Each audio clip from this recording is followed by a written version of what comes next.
Morning.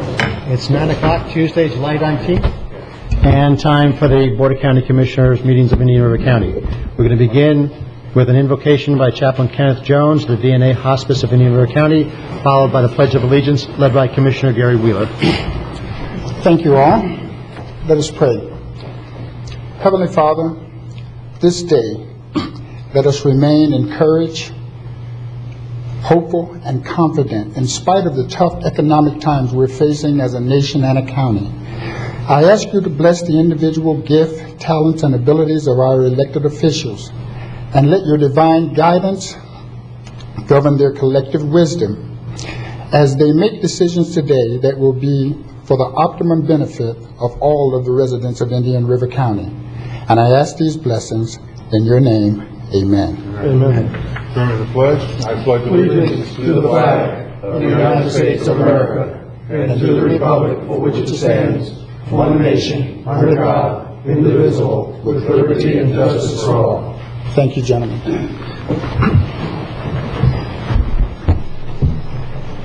Under additions and deletions to the agenda, I would like to delete 8H totally from the consent agenda, and also add an item 13C under the attorney's matters dealing with the sale of fire station number 9.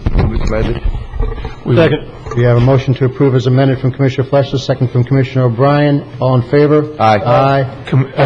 Chairman Solari, can I add just one other item that Al and I would like to add? It's under my matters regarding discussion on minor league baseball. Okay, we had, you want to do that there or under 8I? I thought there was something under... No, it's different. Okay, fine. So we're adding again, Joe, what, where? 11B. As amended? So moved. As amended. Second. Again, as agenda as amended, with the motion from Commissioner Fleischer, second from Commissioner O'Brien. All in favor? Aye. Aye, passes 4-0. Thank you. Next, we have a proclamation, and this will be the presentation of a proclamation designated July 18th, 2011 through July 24th, 2011 as Treasure Coast Waterway Cleanup Week in Indian River County. This will be presented to Steve Hages and Norman Ridgely and read by Commissioner Peter O'Brien. Good. Thank you, Mr. Chairman. Gentlemen, come on up to the podium, please, while I read the proclamation. Good morning. Good morning. Good morning. Proclamation designating July 18th, 2011 through July 24th, 2011 as Treasure Coast Waterway Cleanup Week in Indian River County. Whereas on Saturday, July 23rd, 2011, the Marine Industries Association of the Treasure Coast, in conjunction with the Florida Inland Navigation District, will conduct the 4th annual Treasure Coast Waterway Cleanup.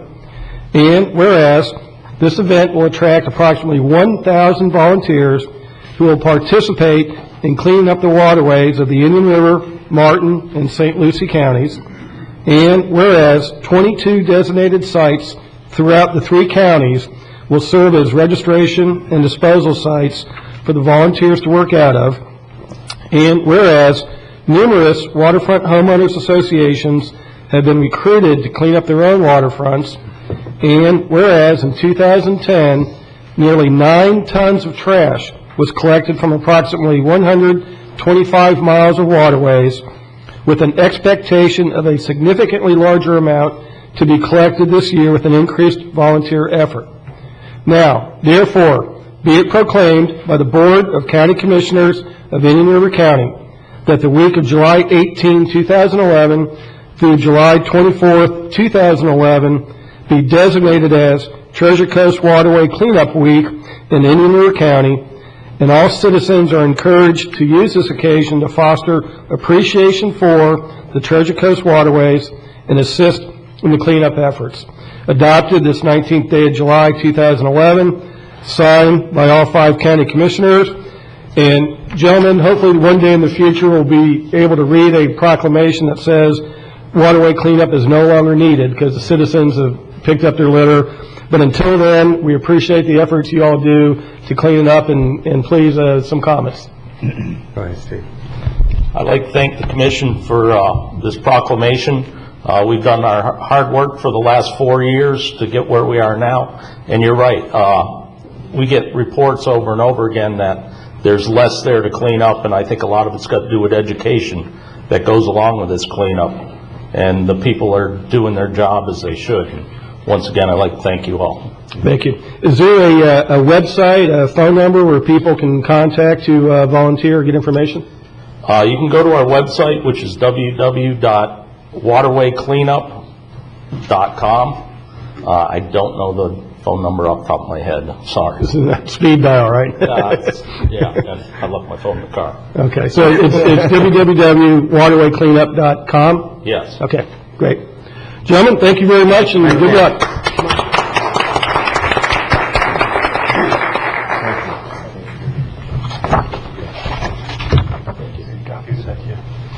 Thanks for all you do. Appreciate it. Take care. Thank you very much. Hey, Harry, you doing? We now move to the consent agenda, and I've been asked to pull 8I for discussion. Would anybody else like to pull anything else from the consent agenda? Move as amended. We have a motion to approve the consent agenda as amended from Commissioner Fleischer. Second. Second from Commissioner O'Brien. All in favor? Aye. Aye. Passes 4-0. Thank you very much. 8I, I believe the county attorney wants some comments, make some comments on that. I think Mr. Zito, the Assistant Okay. County Administrator, will address this. Thank you, Mr. Chairman. Michael Zito, Assistant County Administrator. This item relates to a charity event that's requested to be held at Holman Stadium, known as the Sawbones versus Jawbones softball game. It's a charity softball game between local doctors and lawyers. All the requirements are in place for you to approve it. However, we are awaiting an insurance certificate which has not arrived yet, and I would ask the Commission approve the use of the stadium conditioned on us receiving the insurance certificate approved by our risk manager before July 30th. Any questions of Mr. Zito? Move staff recommendation with a caveat about the insurance waiver. Motion to approve from Commissioner O'Brien, second from Commissioner Wheeler. Any other discussion? All in favor? Aye. Motion passes 4-0. Thank you very much, Mr. Zito. We'll now move to public items. The first is a request for authorization for the Utility Services Director to submit an application for a community development block grant in the neighborhood revitalization category, and request for authorization to proceed with consultant selection process. Good morning, Mr. Olson. Well, good morning. Eric Olson, Director of Utilities. Today, we're here to approve the final public hearing meeting to submit a CDBG application for constructing sewers within the West Wabasso area. This process requires 2 public hearings, the first of which was in July 5th. It also requires a Citizen Advisory Task Force meeting, where within that meeting they will select the category of the CDBG grant process. This occurred on July 12th, and the board unanimously approved the submission of the CDBG application and selected the Neighborhood Revitalization Program. Today's meeting is the second of the 2 required public hearings, and within this, staff recommends that the board do the following. A, we open the public meeting today, we receive public input. Within the process of receiving public input, address it accordingly. At the end of that, the board has then requested that we approve the submission of the CDBG application. And within that, we also ask that there's an attached resolution that the board would approve, which authorizes the utility director to submit the application, the CDBG application itself. It has within there the recognition that there may be minor modifications or additional information as needed within the CDBG process. It authorizes the utility director to be in a position to be able to answer those in a timely manner and ultimately submit the application by the required date of August 15th.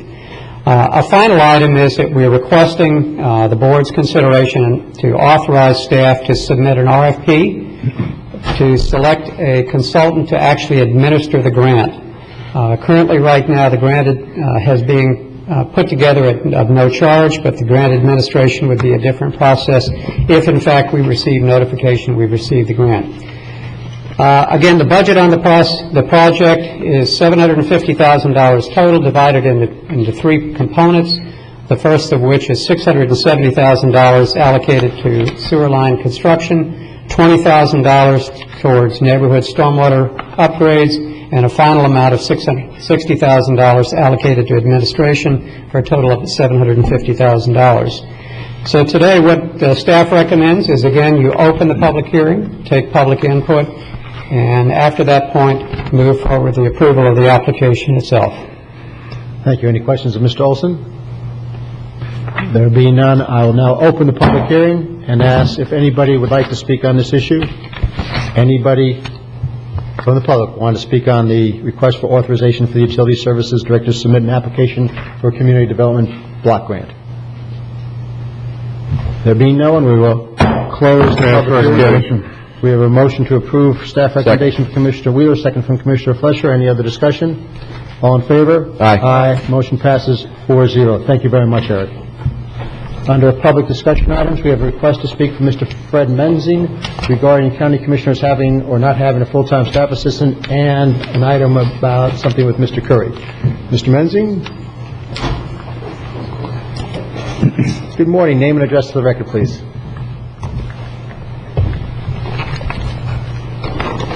Fred Mensing, 7580 129th Street. We'll drop the first item about you having staff members. That got taken care of at the last meeting. For the record, I have requested, and so has certain other people, action be taken against C.N. Carey for doing work on county property without permits. He has been doing this since the time of the hurricane, when he tore up all the drainage ditches in Roseland to drain his property more quickly and flooded other people's property.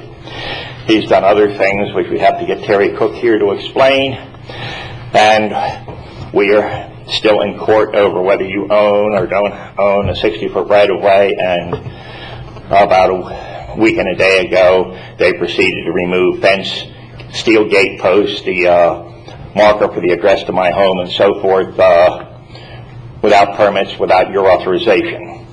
Since I've requested that something be done and I be advised of it, nothing has been done. And what you do today will depend how much more I do. I have sent 3 letters on the forms from the Commission on Ethics against the administrator, the attorney, and Robert Keating, citing that and the 2006 letter in which action wasn't taken in 2011 on certain major items which would exceed $100,000 worth of construction without permits, which you've done nothing about. I am here today to ask that the county formally notify C.N. Carey and his half a dozen corporations, employees, or whatever, that they do nothing on that 60-foot strip. Commissioner Fletcher has been up and seen this job he did of killing pepper trees, which has created, in my opinion, a fire hazard. And, you know, as far as I'm concerned, if I break this county government, I really don't care. I have been, as I said, been also in touch with the Florida Department of Law Enforcement, and they have said that comments I've made with them are not public information until they act on it. Mr. Wheeler, I requested on the 12th of July that you recuse yourself whenever I have anything before the Commission.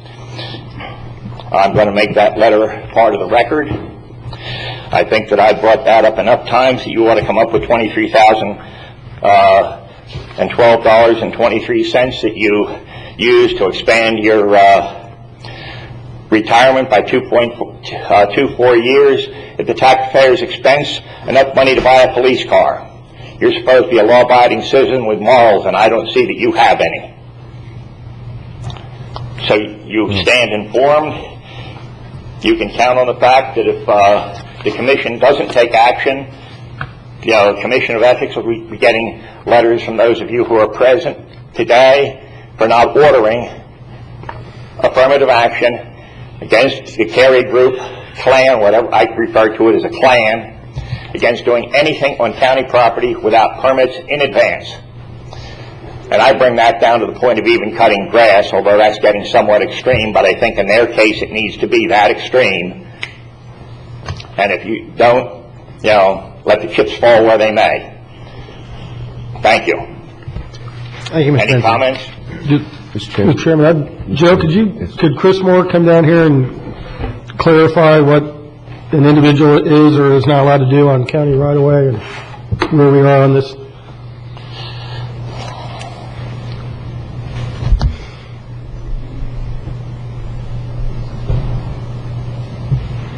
Looks like we got a PowerPoint right here. Chris Moore, Public Works Director. I don't have a PowerPoint. I just have a couple of photos of the area that Mr. Mensing is referring to. This shows the east side of the pathway, the road that goes in front of Mr. Mensing's property between 129th Street and 130th Street in the Roseland area. And you can see off to the east side there's quite a bit of trash along there, and I'm assuming that this is the area that Mr. Mensing is referring to where the herbicide or defoliant was sprayed. It is. The picture doesn't represent it accurately. Okay, these were taken first week of July, and you can see that the trash sort of extends off of the edge of the right-of-way onto Mr. Mensing's property also. And then this is another view looking north. But those are mostly exotics or pepper trees that are growing along the edge of the right-of-way there, and that's where the herbicide apparently was sprayed.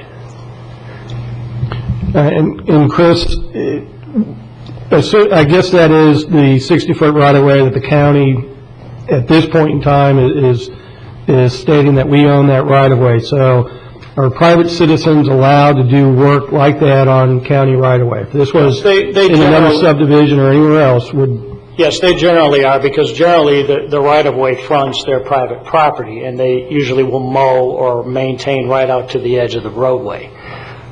In this case, this would actually be part of the right-of-way, because the pathway there, the road is only about probably 12 or 15 feet wide, whereas the right-of-way is 60 feet wide, we're claiming. So the edge of the right-of-way extends probably another 20 to 25 feet in towards Mr. Mensing's property. So this area that you see there in the photo would be part of the right-of-way. Okay, and you can do work within the right-of-way without a permit. Okay, but my next question then would be is, if they're going to go in there and herbicide it, do they then not have to go in and clear it? You know, if you're going to do the part of it, can we require them to do all of it and cut down the dead vegetation and get rid of it instead of just leaving it like that? Yes, if we were to issue a permit for someone to do this type of work, which again we don't normally do, but if we would require them to spray it and then wait a couple weeks until it all dies off and then go in and clear it out, so that it doesn't just sit there in this state. It appears that we've been ignoring that piece of property because of the trash and stuff that's there too. I would think that, you know, that would tie into cleaning up the shrubs. It would also tie into code enforcement, cleaning up the trash and stuff. Right, with the debris kind of interspersed in amongst the exotics there, it makes it really tough to clear out, because if you were to bring a machine in there, Dixie cutter or something, it would hit all of that trash, which would not be desirable. So, Council, I guess just one last question for Chris. Just what sort of solution here? Well, the best solution would be to have the property owner clean it up. This has been in this condition for years. We looked at maps aerials going back to 06 and before. At least 5 years this trash has been there. It appears to have increased over time, but the best solution would be to have the property owner clean it up. But aren't we the property owner of the right-of-way? We do own the right-of-way, that's correct. There we go. Okay. We have this all the time. People mow their yard. There's right away in front of it.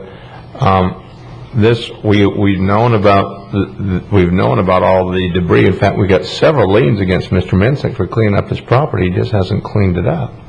Now it's exposed even more, but we've got liens for him not cleaning up the property, and that becomes obvious. It's gone all the way onto the right-of-way. Well, I've actually seen people on Route 60 before they did the new highway in front of their subdivisions out there mow the medium strip. I mean, in a state highway, because it's in front of their property. So, Commissioner Fletcher? And that's a very good point Number about... one, Commissioner Fletcher has to go and Let him go. Okay. Go ahead, and then I'll speak. Number one, this is not even contiguous to Mr. Carey's property. Number two, we have 2 active lawsuits against the county over your possession of the road. We intend to follow them through in the court here, and if necessary, the Fourth Circuit Court of Appeals. The thing that really concerns me is I've had side remarks made to me. If I had the money Kerry had, you would have never even passed the resolution. The paperwork that you passed it on was presented by him. We presented paperwork from Mr. Batunik where you were wrong, and I suspect you all threw it in the trash. Now, unfortunately, I've been laid up since the 7th with various problems, including now I'm suffering with a foot problem as a result of an antibiotic reaction. I have to finish gathering some information at Fourth Circuit, which will clear the air on the ownership of the right-of-way. My position is, if somebody wants to mow a right-of-way, I don't have a problem. When somebody takes and removes material things that are not theirs, knowing the matter is contested, knowing it's going to be challenged, when they dig a drainage ditch up, which they did in 2004, which Terry Cook can tell you what it took to fix that, and dumped all the dirt on the Port Farms property, so it would hasten the drainage of his property in the city. And you have not done anything. He put a mezzanine or a second floor in a building that he was authorized to build X number of square feet to the plans as presented to this commission 20 years ago. You acted on it and blew it out of code enforcement. What he did was legal. No permits before the fact. He's a licensed contractor in many trades. He has added a building that I have not been able to measure, but he's added to the building, which he was limited as to square footage, a piece, the width of the building, the height of the building, and between 15 and 30 feet long, joining it to the original building, which was not in his site plan, which you were written to, Mr. Baird was written to, and Mr. Keating in 2006. And until I jumped Mr. Keating in March of this year, nothing's been done about it. Why hasn't he been fined? Why hasn't his licenses been attacked? Because he is a very vindictive individual, and I allege that you people are afraid of him, because he does have money and he'll spend $10 to get $1 back. Mr. Menzing, you're going well off the points that you filled out for speaking under the public items, and it would help us understand what's going on if you focused on those items. I think we lose sort of focus when you jump from item to item. We understand that you have a long history with Mr. Curry. I don't think we're going to be able to address all that today. So, well, the issue today is that Mr. Carey needs to be stopped with knowing there's a penalty for doing anything on that right-of-way other than cut grass. I can go along with him cutting grass, nothing else. Thank you. Commissioner Fletcher. Counselor, Pick up his garbage. are the people of Indian River County the rightful owner of that property at this point, prior to litigation? Well, that's been a subject of dispute for years. The county maintains that it owns that property by reason of a resolution in 2008. Mr. Mensing has filed 2 lawsuits since I've been here challenging that, but in both cases he's filed the lawsuit, the court's dismissed the lawsuit, and nothing's happened further than the lawsuit. So at this point, from our position, yes, we own that as part of our public road system. So it's presumed, notwithstanding the litigation, the outcome of the litigation, that property is a county right-of-way? Yes, Mr. Mensing filed lawsuits to challenge that, but again, those lawsuits have gone nowhere to date, and unless and until the court does rule to the contrary, our position is that those are public roads.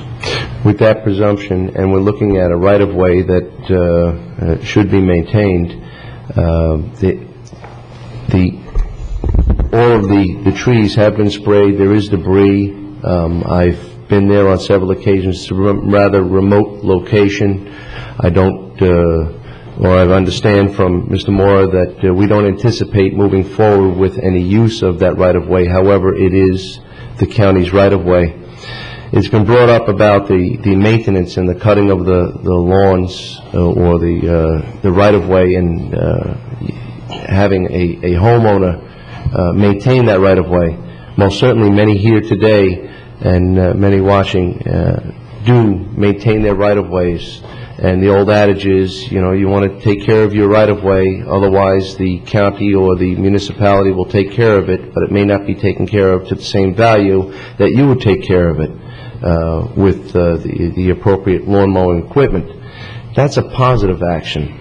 This is a very negative action, and I believe that the trees there are a tinderbox, and they're close to Mr. Mensing's home, and I believe that the debris that's there cannot be wholly attributed to Mr. Mensing. Some of it is on his property, some of it is on the right-of-way, and some of it he most certainly cannot claim as his own property.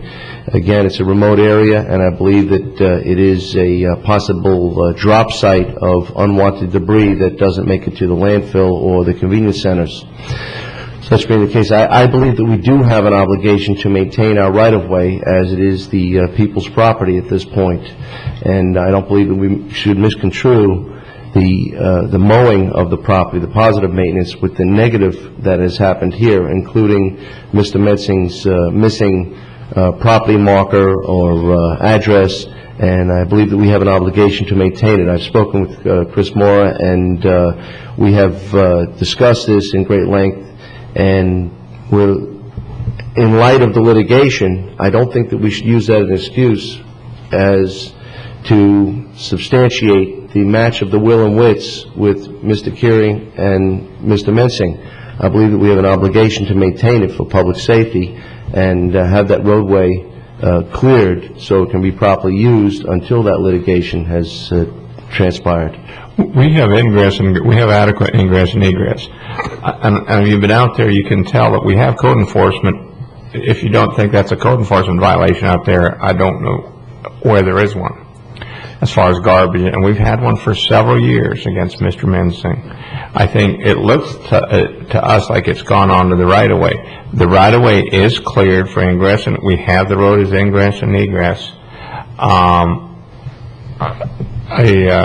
We feel that for us to get in there would be very labor-intensive. We've had years of liens to have that area cleaned out by Mr. Mensing, his property, which, I mean, if you go out there, you can see. If that's not a code enforcement violation, I don't know what is. And I don't know necessarily if it can all be attributed to Mr. Mensing as far as the property that's been discarded on that land. And I believe that we have an obligation to clear it up.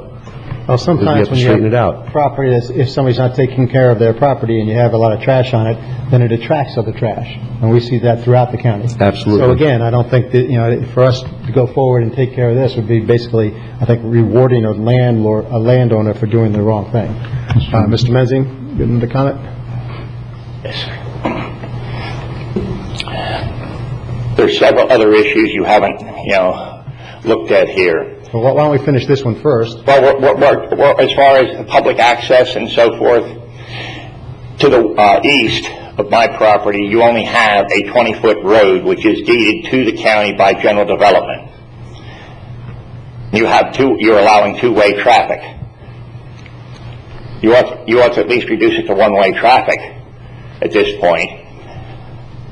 I am upset that the palm tree is probably dying. The pine tree is probably dying as a result of Mr. Carey's activity, which, if I wind up owning the property, I want them there. He has no legal right to tamper there, and my position is, and if I have to go down and get a judge to get involved in this immediately, until this is settled as to whether it's mine or yours, which is challenged, you need to leave it alone. We've consented to allowing traffic through. I'm asking it to be reduced to one-way traffic. I don't care which way, because you've only got 20 feet of right-of-way from 394 feet is only 20 feet wide. No room to pass. The only reason anybody can drive there is because I put railroad ballast in there back before the turn of the century to stabilize it so you could drive on it. I had to go in court in 2002 force you to take a barricade down so that 20-foot could be used, and that was to get to my property. That was the terms in the court. We have a problem between Mr. Plakowitz and I. As far as I'm concerned, in 2002, when we settled the lawsuit over the right-of-ways, he acknowledged that we owned the right-of-ways as your outside counsel at mediation. That's not correct, and it needs to be corrected. Well, that's what the mediator told us. Either he's a liar or you are. Okay.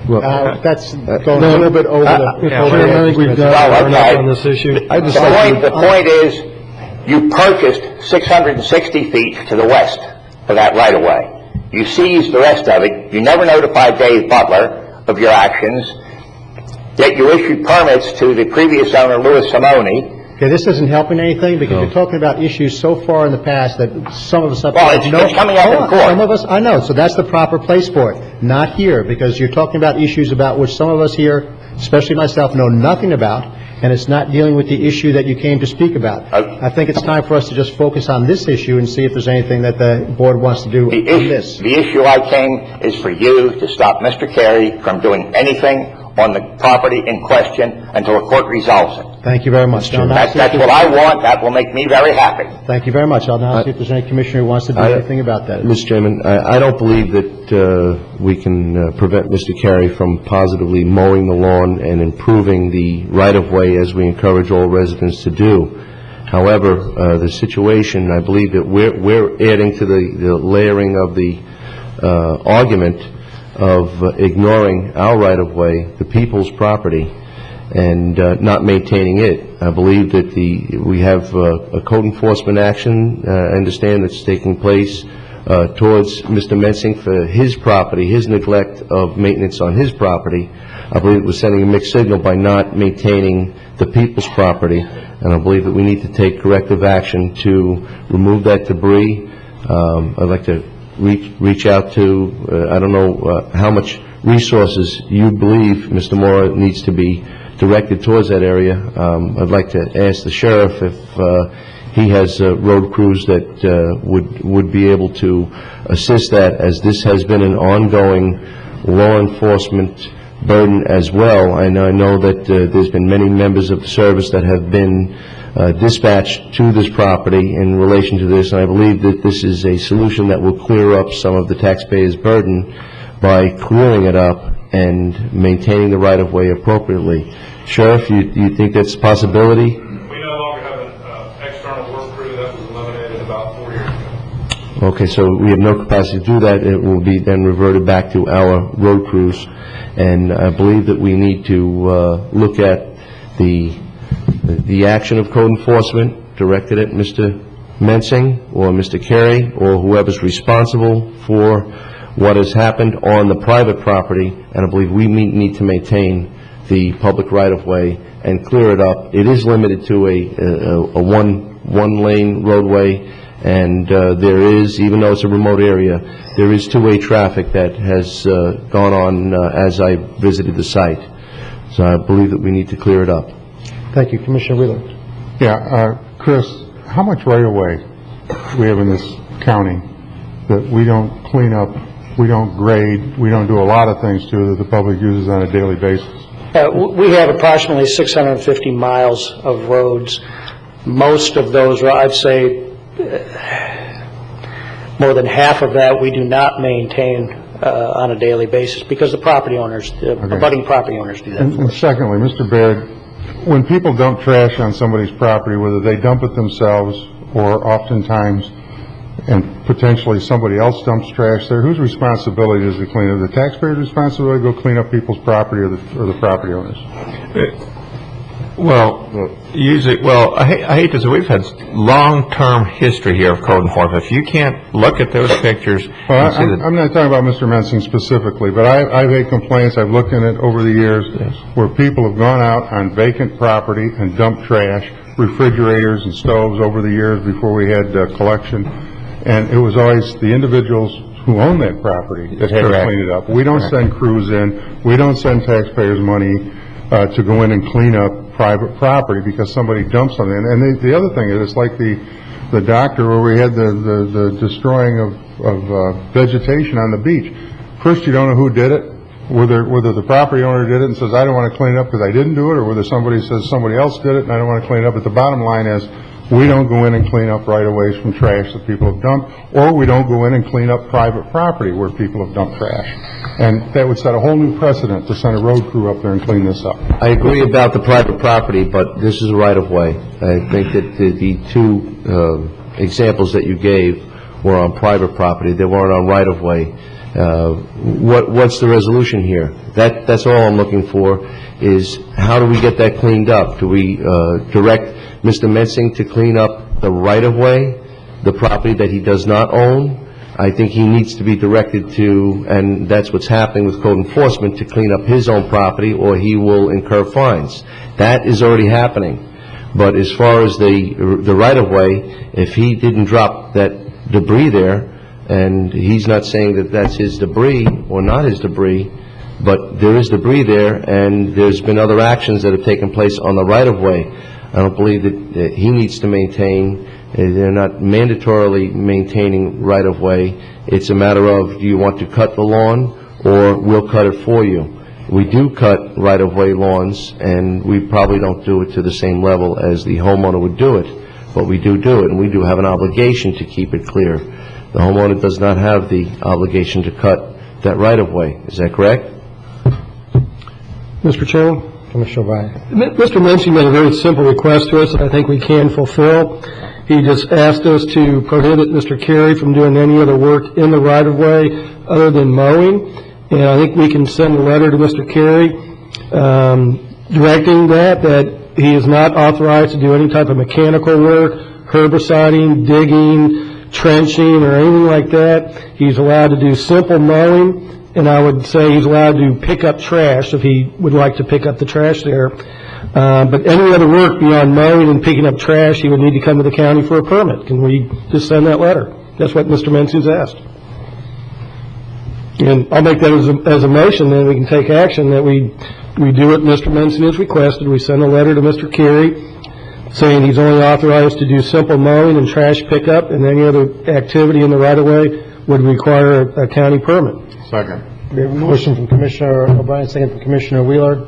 Any other discussion? I'd like more done, just like that right-of-way cleared up. Maybe we're prohibiting Mr. Carey or requesting Mr. Carey to not take any action, but many actions have been taken, and I believe that we need to clear up the right-of-way. If we don't do it here, we'll figure out a way that's got to be done, but I don't believe it should be the burden of Mr. Mensing to have to clear up what's on the right-of-way.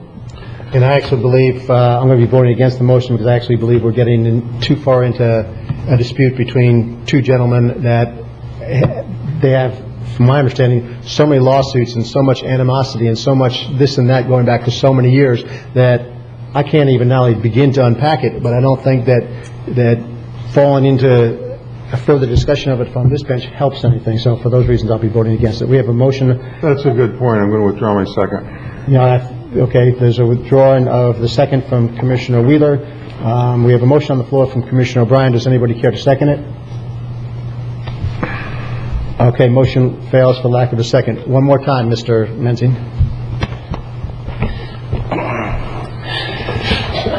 Several things you were not taking into account, and I didn't bring any mapping with me today.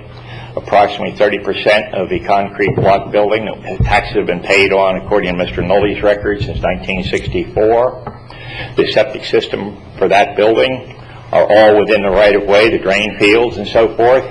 Aren't those covered by the lawsuit that you have to determine the ownership of the property? Well, this is why I'm saying the thing we need to do is we've got 60 days. Well, we have less than 60 days. We have 60 days from the 24th of June, I believe it is, Mr. Plakowitz, on the one action to get it moving in court. Again, these are court things. They have nothing to do with what you're here before us today. So again, I am asking for what I consider reasonable, intelligent action on the part of the commission. Work other than mowing should not be done by anyone without having a permit. Okay, we've had a motion to that effect, and it's failed for lack of a second. Well, you had that coming in and you deciding that you're going to come in and clear this, that, and the other, and leave this, that, and the other, whatever. You lose the suit. You're going to pay to put the palm trees back that are there. You're going to repair this or that you have tampered with? I mean, I'm not giving I can't give any of the answers to that. Those are the answers for the court to decide, as I understand this. well, what I I'm don't saying believe at this is point- you shouldn't allow anything to be done until we get this thing through the courts. We are That not- way you're not creating a liability on the commission to fix what was there. I'm looking at the commission to have to put the gate and the fence back together that Kerry tore up. We win this, I expect you to put it back. They had no authorization to take it down. They're not fence contractors, they had no permits. This is my point. You can reduce your liability by saying, this is just hands off until we get a final ruling out of the court on the ownership of this property. Very simple. Mr. Chairman. You know, traffic can get through. I am suggesting you make it one way. That'll eliminate some of the problems that it's creating. If you don't see it that way, that's fine. You know, we have some jurists down the street here, and we have some jurists in West Palm Beach, and I'll challenge every one of you as being taking the wrong position. You don't legally own it. You didn't pay for it. You say taxes weren't paid for it, but nobody's records show they were. The deed to it says the right-of-way doesn't exist. Commissioner Fletcher. Mr. Chairman, I'd like to ask, Mr. Morrow, can you bring up the slides that you had regarding the debris? And not that one, next one. The debris there is a lot of open plastic containers, metal containers. They're collecting water. There's a lot of mosquitoes growing in that area. When I went there, I actually was welted by bites from the mosquitoes, and it was in the evening. I believe that might be a public safety and health issue, and I believe that we need to clear up our right-of-way. And I don't know where this is going, but I'd like to make a motion that we direct staff to clear our right-of-way, maintain the people's property, regardless of what is being done on the private property, which is being addressed by code enforcement. I would like to direct staff to clear up our right-of-way, or at least remove the public safety concerns that are existing with that debris. We have a motion from Commissioner Fletcher. Do we have a second? Motion fails for lack of a second. Okay. Thank you, gentlemen. Mr. Mezzi, I think that's about it for today. You're not going to send Kerry a letter to stop doing things? That motion failed for lack of a second. Okay. The courthouse is the place to go, gentlemen. My understanding is you've gone there a number of times, and from my point, once you start saying that you're going to have lawsuits, I step back from it. It's no longer the county's business. It's other than to react to the lawsuits. It's in Mr. Klackwitch's hands, as far as I'm concerned. That's fine. Thank you.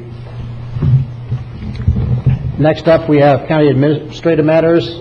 First is a request for clarification of 2010-2011 Florida Retirement System savings. Mr. Barrett. Yes, when we entered the budget sessions on Wednesday, there were not several commissioners talked to me about the savings, the Florida retirement savings that I had requested that the constitutional return to us in the current year. You're talking about the savings from July 1st through September 30th of this fiscal year. Of this fiscal year, which is substantial.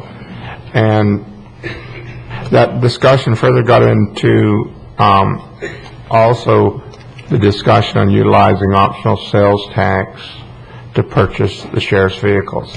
So I've got basically two things. Did you want us to have the constitutional return the savings to us to help us at year end for the current year? First thing. And the second part of that is, in the case of the sheriff's, his is obvious because he's the largest agent, constitutional. His savings is about $450,000 that we can compute. And does he have to return it, or can he use it for capital or vehicles? And that got into a further question that you had said, let's look at taking next year, helping the sheriff buy vehicles out of optional sales tax, and I need some parameters on that. Yeah. I'll be with my understanding of it is my understanding is that savings would be somewhere in the neighborhood of $450,000. Yes. And he may have gotten us on one aspect of it, and that we did say that he could use his budget and change his budget around the way he wanted to during this fiscal year. But it's clear that since those funds basically became available at or about around July of this year, that they should be available for something. So if he feels he needs capital, and this discussion centered around a number of squad cars, as I remember it. Commissioner Davis mentioned the number of about 18. So if we're talking about 18 or 20 squad cars, then if he wants to use them for those 18 or 20 squad cars, I'd say that's fine with me. But then when you go to the 1 cent sales tax, if we're talking about whatever that total is, and I'll just use the number of $500,000, then if he's using $453,000 of it from the FRS savings, then any amount we might take from the 1 cent sales tax is diminished. It's not both, it's a number from somewhere from basically those squad cars. So that's how I understood it. Commissioner Wheeler?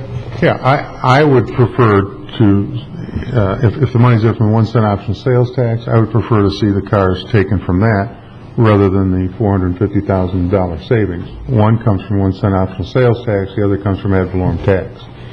So I would prefer, and it's a legitimate use under the new rules for the 1 cent optional sales tax. And that also comes out of the 1 cent optional sales tax portion that the county gets, which the cities would be paying nothing for patrol cars, which is fine, unlike the fire truck. So I think that, that's where I'd be at. And if you need some of that money, just what you said, but in reverse, if you need some additional money to buy the additional vehicles, then have it come out of the 450, but first out of the 1 cent optional sales tax, just because one's ad valorem tax, one is the optional sales tax, which part of it is designated to buy public safety equipment. But in short, your understanding is either or, not both?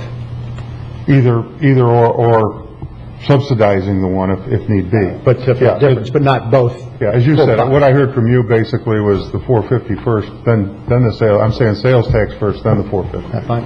Anybody else? Any comments? Are you asking to return the 450? No. Okay. What he needs next year, he needs patrol cars. It's a matter of what account do we take it out of to buy, and I personally would prefer to see it come out of the 1 cent optional sales tax, because that's an option, rather than out of ad valorem tax. But to get the 1 cent sales tax money, you'd expect the return of the FRS savings. Absolutely. Okay, just wanted to be clear on that. Yeah. Sheriff? Okay. Well, that's a little different than I recall.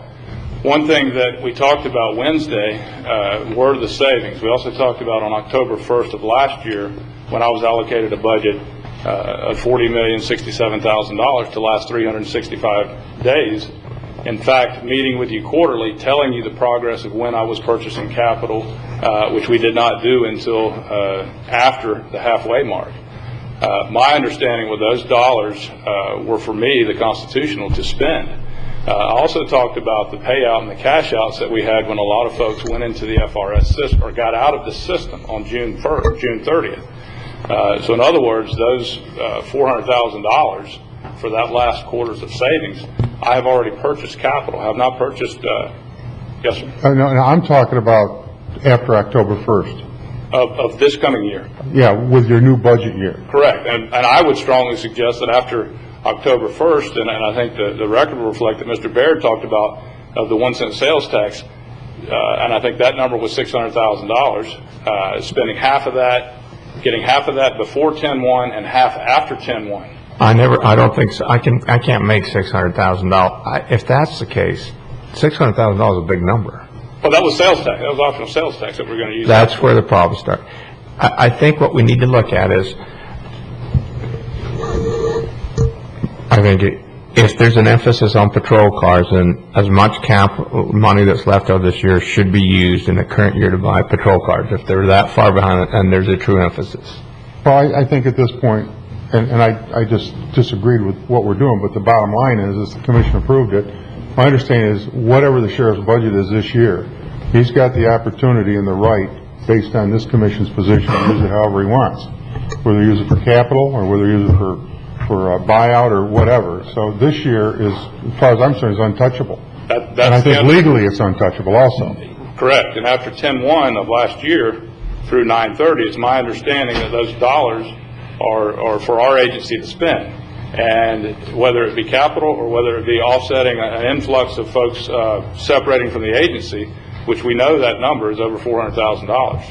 And those are, I have no control over who leaves the agency because of a ruling in Tallahassee. It was my understanding that my budget was reduced $1.6 million going forward in 10/1. Additionally, Mr. Baird talked about using the 1 cent optional sales tax to buy patrol cars. So, that's where I'm standing on that. We're talking next year. Yes, sir, next year, 10/1 next year, next fiscal. So that's where I'm at. And from where I am, basically, we gave you the authority to use your budget, but you got a windfall, which I look at nothing else as, but that $450,000 from the FRS savings as a windfall, which, again, I would be happy for you to spend, but I would have expected those would be the dollars that you'd spend on the capital needs, like the squad cars. I understand you may be having a different view of it. I'm just saying where I am. And if it's your position that you're going forward with that, you can use that windfall for anything, then it'll certainly make me tighten up going forward and watch anything I say in a discussion with you, because I just don't think that that's a proper use of a windfall like that. And again, I'm happy to give you the ability to use it for the capital needs like you talked about, but not for this or that, leaving the capital needs unmet for the taxpayers to pick up in the next year. So that's Mr. Chairman. Yeah, I just, I don't know the numbers, but there's a windfall there, but because my understanding is, not just here but statewide, there are many people that enter the draft program or decide to separate because of the changes in the retirement plans. And so part of that windfall has become an additional expense to cover the people that have separated. I don't know what the numbers are, how much is left out of the windfall, et cetera, but it's not just 600,000 or 400,000 that's there because some of it's disappeared because of the people that entered the other program because the retirement system changed. Well, the easiest way to do that is do a spreadsheet to show us. Sure, exactly. I mean, I think that's the easiest, is accountability. We're talking, if that's the case, then they do a spreadsheet showing us how much that they did compared to other years, showing us how much their savings are.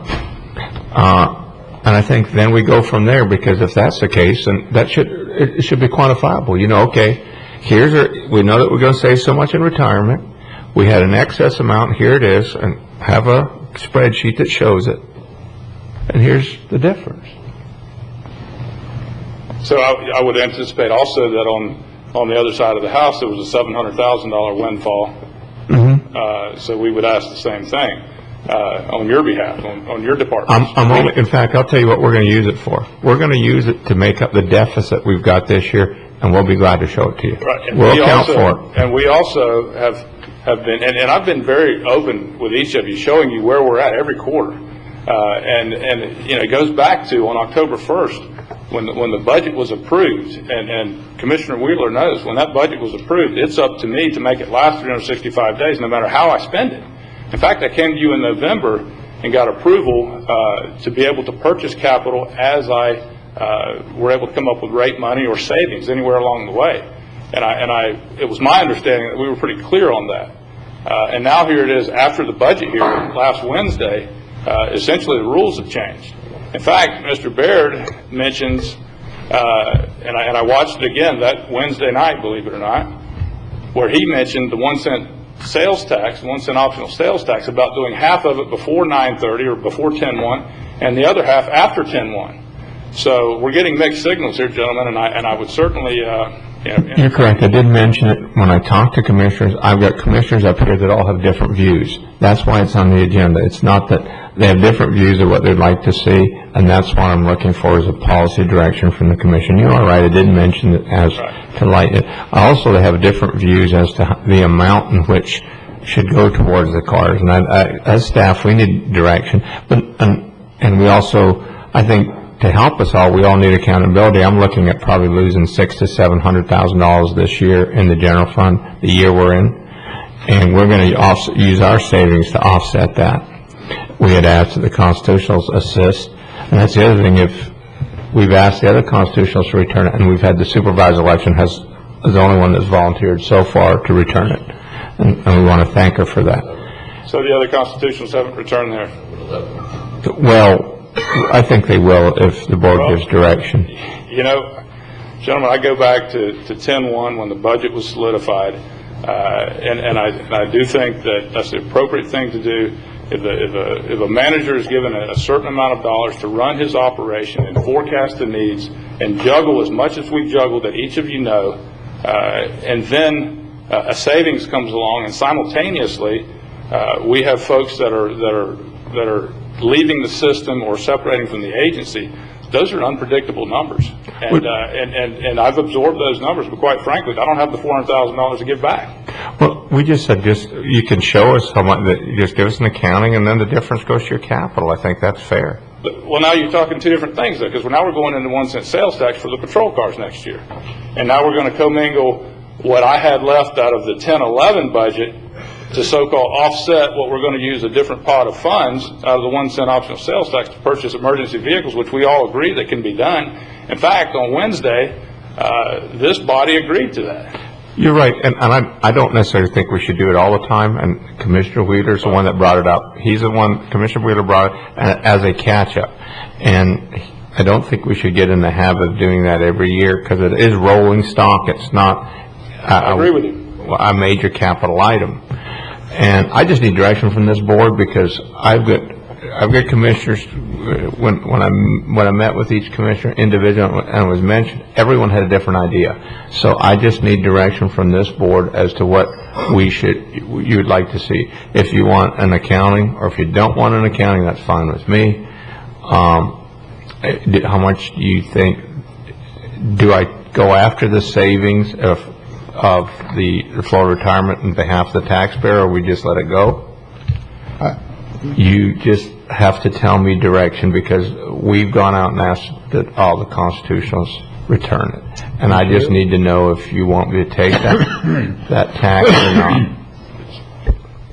not. My understanding is, and going back last year, the sheriff was supposed, on any capital, he's supposed to come in and give us an accounting after the fact. Which at the time I disagreed with that. That's what was done by this board. So I would think that, if the sheriff's going to buy capital out of this year's budget, he'll let us know what that capital was, how many cars he got, and it's also open public record. We could look. He could give us the numbers on where this money is spent, and we could look at that. The point is I think he should take care of his obligations. Spend capital to buy cars this year's budget. Wherever we're short of cars that can be justified, we should look at in next year's budget, and first take it from the sales tax, and then from the potential savings, I guess, if you looked at that, which isn't carryover, but what's saved next year on the 3% that people are paying in their FRS. Yeah, FRS. So I don't think. I think the sheriff gives us an accounting, but we don't have the authority to go back in this year's budget and say, spend this money here or there. That's his responsibility. We don't have that ability legally to do. Yeah, we can only ask on behalf of the taxpayers. He does not have to. I agree, and I think the sheriff has, as he stated. He is correct. He doesn't have to. But what he's been doing. There are two parts to it: what the sheriff does now, and how much the Board of County Commissioners ends up allocating for the squad cars. Right. So I'm very happy to go your direction, which is, I think, similar to what I said before, but I would like to see an accounting and get some idea of how many squad cars he's buying this year. That will impact the decision of how many cars I'd say that ought to come out from the 1-cent sales tax. So I'm not prepared today to give any figure of 1-cent sales tax dollars that the sheriff could expect us to authorize in the future. Well, I would think shortly he's going to have an accounting for what money's there, how many cars he's going to get, and he needs to bring that back to us anyway after the fact. So I would hope so, but that's what I'd like to see before we go to the next step and authorize a dollar amount for the 1-cent sales tax money for squad cars. And even further yet, we've given more flexibility than the statute allows, in that we've allowed the sheriff to go between the categories. Normally he has to come back. We waived that, so we've been very cooperative. Yeah. We waived the fact he's got to be between corrections, law enforcement, court services. Then he's got 3 divisions within there: salaries, operating expense, and capital. And he has to keep them in those categories. And we've said he could move it around, which we've already given him we've already allowed that to make it so that he can buy capital and be more flexible. So but in the statutes, you're supposed to, but we've allowed that because it's worked and it's helped them buy capital as a cooperative. Correct. And even though I have disagreed with that consistently, and Sheriff Raymond was the first one to come in and ask from this commission to do that, but the statutes do allow it. They do allow the county commission to take that action, which, as I said, I've disagreed with. But that's the action of this board, therefore I support it, and whether I agree with it or not. So, bottom line is, and he has to give us an accounting on where that capital goes. That was part of the motion, I believe, is to come in. He spends it where he wants, but he's got to come in and give us an accounting of where he spent it on capital, because it wasn't allocated for capital. And I think Commissioner O'Brien and I at the time agreed on that, that we didn't agree with the spending it wherever. I thought it was you and me. It might have been this last time. I don't remember. It's so rare. It's so rare that he agrees with you. You think we would remember it? I know. My thing is that, the deal was made on 10/1 of last year. That's right. And I'm empowered to run the operations for a year, with the caveat of reporting back to you on the capital purchases. Now, in the ninth inning, we're wondering what's going to happen. I had no idea, none of us did, that the FRS was going to modify its employer contribution rates, as well as I'm sure Mr. Baird didn't as well. So if it was a savings, and I know $400,000 sounds like a tremendous amount of money, but when you're looking at a $40 million budget, in the grand scheme of things, you're talking less than 1%. 12, let's see, maybe 8 cars. So you're not talking about a whole lot of things. So I don't understand what, the bottom line is before the end of September, you need to give us accounting where you're at, but you ought to be able to figure out, and I'm sure you can pretty quickly, where that money's going and what cars you're going to buy and what you're going to have invested in automobiles, and then we ought to know before the final budget hearings what you're going to need for cars for next year, and have that accounting in front of us. So out of the 1 cent sales tax. Correct. Because what I'm going forward on now is I don't have the exact number, 38, is it 38.6, Harry? 38.6 to last me from 10/1 to 9/30, and we're already forecasting what we have to do with the 38.6 for the next year. Well, and I don't know, I can only speak for myself, but I don't think we're giving you a blank check either. You look, see what money you've got, where it's allocated, what cars you can buy, and then before our final budget hearings, we have the ability, we can't reduce, but we can add to and find out what we need on vehicles. So. Correct. But we would like an accounting of where it's going. Yeah, but I do think that Wednesday was a workshop, and there was a lot of things going on, a lot of numbers being tossed around. In fact, that was, when I left Wednesday, I realized the $1.6 million cut. We talked about the SCAP grant, and Mr. Baird talked about optional sales tax to purchase patrol cars. In fact, Commissioner Davis said how many, and I had the figure in front of me of $595,000, which is basically 18 patrol cars. However, we know now the prices have gone up and some other things. So, gentlemen, all things being equal, it appeared to me that after the workshop, we were good until 9/30 of next year. And that's the understanding that I had, and now things seem to be unraveling. Let me say that I don't think we can commit to $595,000. I don't. That's a number that I'd like to make real out of sales tax, real clear. And that's another thing. I don't. Expectations are high, and I don't know I think we need to take this one piece at a time. First of all, I think that the commission saying don't pursue asking the constitutionals to return the money for the savings to the taxpayer. Ours, we don't allow anyone to transfer money out of the salary and benefit line item into the other. So ours is going to be plowed back in to offset our shortfall this year. So I guess we've written all the constitutionals and asked them to return it. That's all we can do is ask them to cooperate, and the supervised election has. The second thing is, I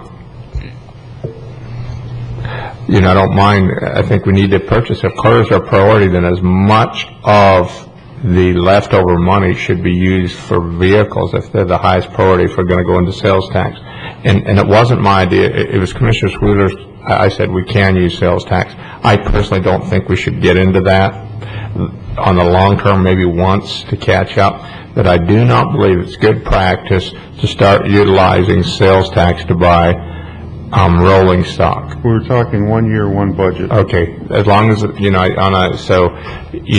I think that's okay, but I think what we'll do now is just, at the beginning of October, we'll come back to the commission with the sheriff request and look at our sales tax after October, after he's purchased everything that he can through the end of the year, and then we'll start working on, he'll do a presentation, then you'll decide. Is that how I see it going from here? Since we've already said he can keep the savings. Commissioner Bryan, do you want to? Yeah, Joe, as far as the other constitutionals, I think every year some of them do come back and write us a check if they had surplus funds. And I think a lot of them have cut to the bone, and they might be able to use some of this to increase the level of service. So I don't want to send a letter giving them a specific dollar amount they have to return, but we can send them a friendly letter to saying if you do have any pension savings, please keep in mind it's a tough year on the taxpayers, and please consider returning that. So I think maybe a friendly request I'd be in favor of, but not a specific amount. Second, in regard to the sheriff's budget, we did agree he had a budget to last in the fiscal year 2010-2011, and I think I've been consistent in that as manager of that department, it's his department to rise or fall with, and he should have the authority to use the funds as he sees fit to provide the level of service that he's empowered to do. So I'm fine with letting him keep his budget. I would like to see kind of an end-of-the-year accounting where everything's going. As far as the 1 cent sales tax, I know one thing Commissioner Davis was very adamant at the budget workshop was that he would consider using that, but he wanted to see a full accounting of every vehicle. He wanted the mileage of every vehicle, and he did state that some vehicles may have to go over the 130,000 mark. So I don't think any specific number or amount had been agreed to other than we would consider using it as a one-time expense. So the only thing I would say, Sheriff, is when you come back with your end-of-the-year accounting, if you do have leftover money and spend it on capital, which I'm fine with you doing, I would say you should be buying some cars with some of that money. I don't want to see all million going to office equipment and computers and expecting all the vehicles to come out of 1 cent sales tax. That if you do have leftover funds and spend some on capital, if cars are the priority, then I would think those funds should be prioritized for vehicles. And then if you're still short, we can look at the 1 cent sales tax. That's kind of where I am on that is, I see it as kind of both sides, a little skin in the game, just not all coming out of the 1 cent sales tax. But certainly I supported the budget and letting you manage it as you see fit. But it would be, again, at the end of the year when you have a clear what you have left, it'd be nice to see that as well. Thank you. Commissioner Wheeler? Yeah, I think, the constitutionals, and particularly the sheriff's office, has a problem that we don't have as a board of county commissioners. We're allowed to have a contingency that we carry over. He's not. And I can tell you that even when I was there's a huge liability in the possibility of employees quitting and taking their buyout, whether it be for sick time or for accumulated vacation time, or whatever the buyout consists of. And I know oftentimes you had to leave positions vacant because it's not budgeted, and you can't budget it. I even looked at trying to find insurance and everything else would cover that, because if the sheriff had 30 people resign today with their buyout, it could absolutely take every cent he has to pay that money. And I think, and that goes back in a whole other story about fringe benefits, what's allowed, but the fact of the matter is that's where it's at now. I know we reduced some of that liability prior, but it's just like with the money we have left, $700,000 or whatever it is. Joe said we're taking and spending a lot of that money on what deficits that we have this year. Sheriff's not unlike all the constitutions are in the same boat we're in. So I think that, and I'm not for telling the Constitution, hey, keep the money, it's a gift. But I also am not for saying send the money back because it's a windfall, because they have the same obligations we have as a Board of County Commissioners. And so all I'm asking is for the sheriff to do what he needs to do, buy the cars he can buy, give us an accounting, and then at that point, or some point in time after we get those numbers, as a board, we'll sit here and look at it and say, hey, we agree with you or we don't agree with you, and then come up with another number for next year's budget. So I'm for that, and I'm not for trying to tell the sheriff at this point, once we've approved his budget and have given him the flexibility to do what he does, which again I disagreed with, but I support it, because the board said so, then we should let him do what we've authorized him to do and what the state law authorizes him to do, and that's to manage his money and run his budget. Right. And it should be noted, Commissioners, that I've never come before you for a budget amendment where there's any shortfall. Every day we talk about money at the sheriff's office. Every day, and you know that. Well, I've been on both sides. It's a whole lot easier sitting up here dealing with it than it was me down there dealing with who's sitting up here.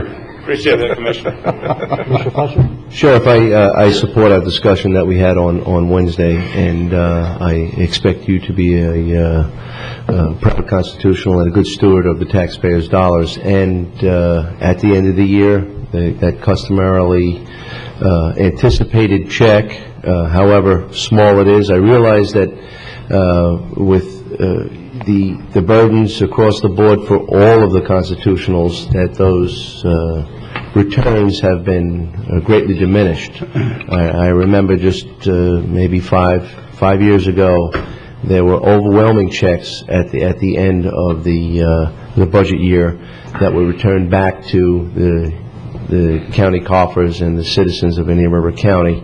And I realize that they'll be small, but I would like to see them returned.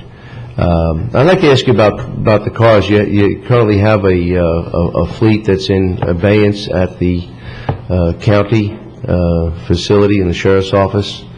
Are all of those vehicles encumbered now? Yes, we have.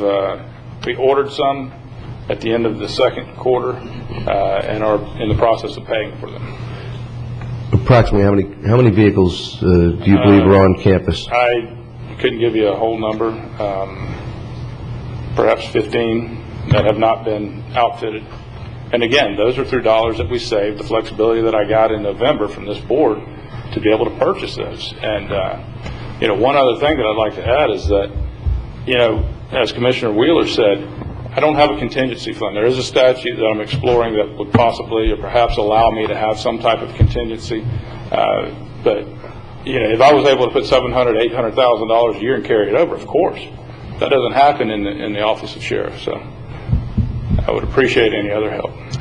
Joe, you asked for clarification. Have you received that? I think I've got the clarification that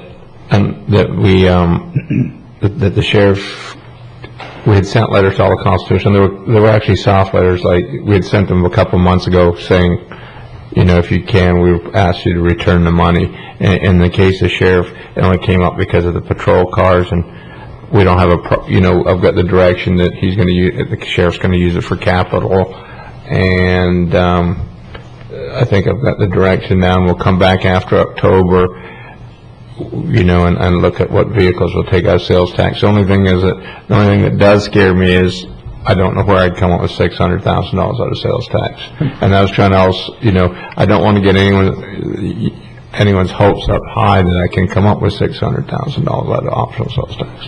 And that's my concern. Just one last thought, and not to make light of $400,000 is a lot of money, but in a $40 million budget, that's 1/10%.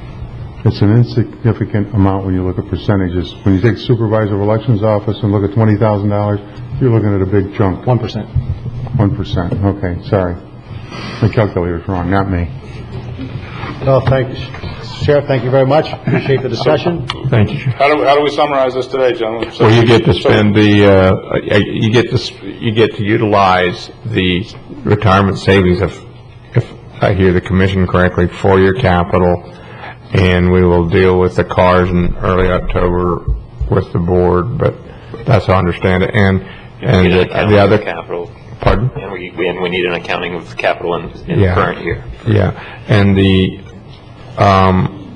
on the other constitutionals, we just ask them to return the money, and which we already have in a nice letter. We didn't get very specific. We just asked them kindly. Okay. And I've got direction now. because we were going to take a harder stance on the other I constitutional. think, just for clarification, the board's position is we're going to consider using sales tax, but we're not committed to any dollar amount or number of vehicles at this point in time. Correct. Okay, thank you. Thank you, Sheriff. And I want to say the Sheriff's always cooperative. He really is. I'd just like to commend the sheriff on this current budget. We did cut it hard last year, and the sheriff and his team have done a great job, so I do commend you again, Sheriff, for watching every penny. Thank you very much. Next up, we have an item 11B, which was added to the agenda. Mr. Baird. Yes, Commissioners. We kind of wanted to discuss where we are with minor league baseball. We had a meeting last night with Pat O'Connor with minor league baseball, Craig Callan, Alan, Jason, and Mike to discuss, because we had some concerns where we sit right now. We've got a few things. We've got the property swap going on. We've got the quad that's about $2.6 million. So before we spent that money, we wanted to make sure that we've also got a third thing where we have someone who is looking to assume minor league baseball's position, and we were waiting for a deposit, and we have not received a deposit as of yesterday or as of today at this time. But what brought this to light is that the new tenant did not want the quad, so we've been postponing doing the quad, which is about $2.6 million. And we had gone through the selection process and awarded to Bill Bryant and Associates, which we've contacted him and told him not to do anything. Basically, where we sit after the discussion is that last night that minor league baseball, and Alan, you correct me if I'm incorrect in any of this, has given us, basically said, okay, we don't have to, we give a notice to proceed on the quad. They'll give us another 2 weeks, right, 10 days? I think 2 weeks. 2 weeks, and see if we can't get the agreement done with the current people that they're looking at we're looking at assigning the facility to, because the new person taking over has indicated they do not want a quad or need one, so we don't want to waste that money. So we wanted to bring that to you and kind of as an update, and that's where we sit right now. It's kind of a very touchy situation, because in the event that it doesn't go through with the proposed tenant that then minor league baseball does want the facility. They say if they're going to be there, they are going to want the quad. The other concern of ours was that we had heard rumors that minor league baseball was going to leave no matter what, and they indicated they would not, that in the perfect world they'd like to have a partner in this facility, and they don't intend to leave unless they've assigned it to someone else. Is that a good summary? Alan? Probably do a better job than I did. Well, let me say a couple of things. I think over the past couple of months, staff has been put in a real difficult position as 3 or 4 or 5 different events are unfolding, all on their own separate paths. And some events are consistent with the others, and some events are not consistent with the others. And staff has had to make some decisions as to try to how to juggle these different events.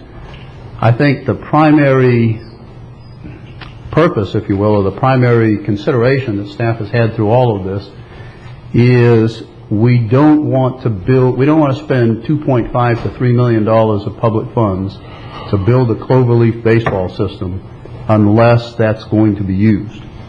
And I think that's guided some of our actions. So as you come back, this board has voted to approve the letting of the contract to build the cloverleaf baseball fields, but staff has not actually let that contract because the risk that it might not be needed has still been in the air. This board has voted to approve the land swap with the city of Vero Beach. The whole premise of that swap was because minor league baseball wanted the cloverleaf to enhance its business purpose. And while all of the documents on the swap have been signed, I have made the decision to not record them because, again, that whole transaction was triggered by the construction of the cloverleaf, and we don't know if that's going to happen. Part of what is also happening simultaneously is this replacement tenant has showed up, given us what we consider to be an attractive proposal. We, at a point in that process of negotiating with the replacement tenant, basically said, look, under the proposal you're giving to us, there are substantial financial obligations on your part.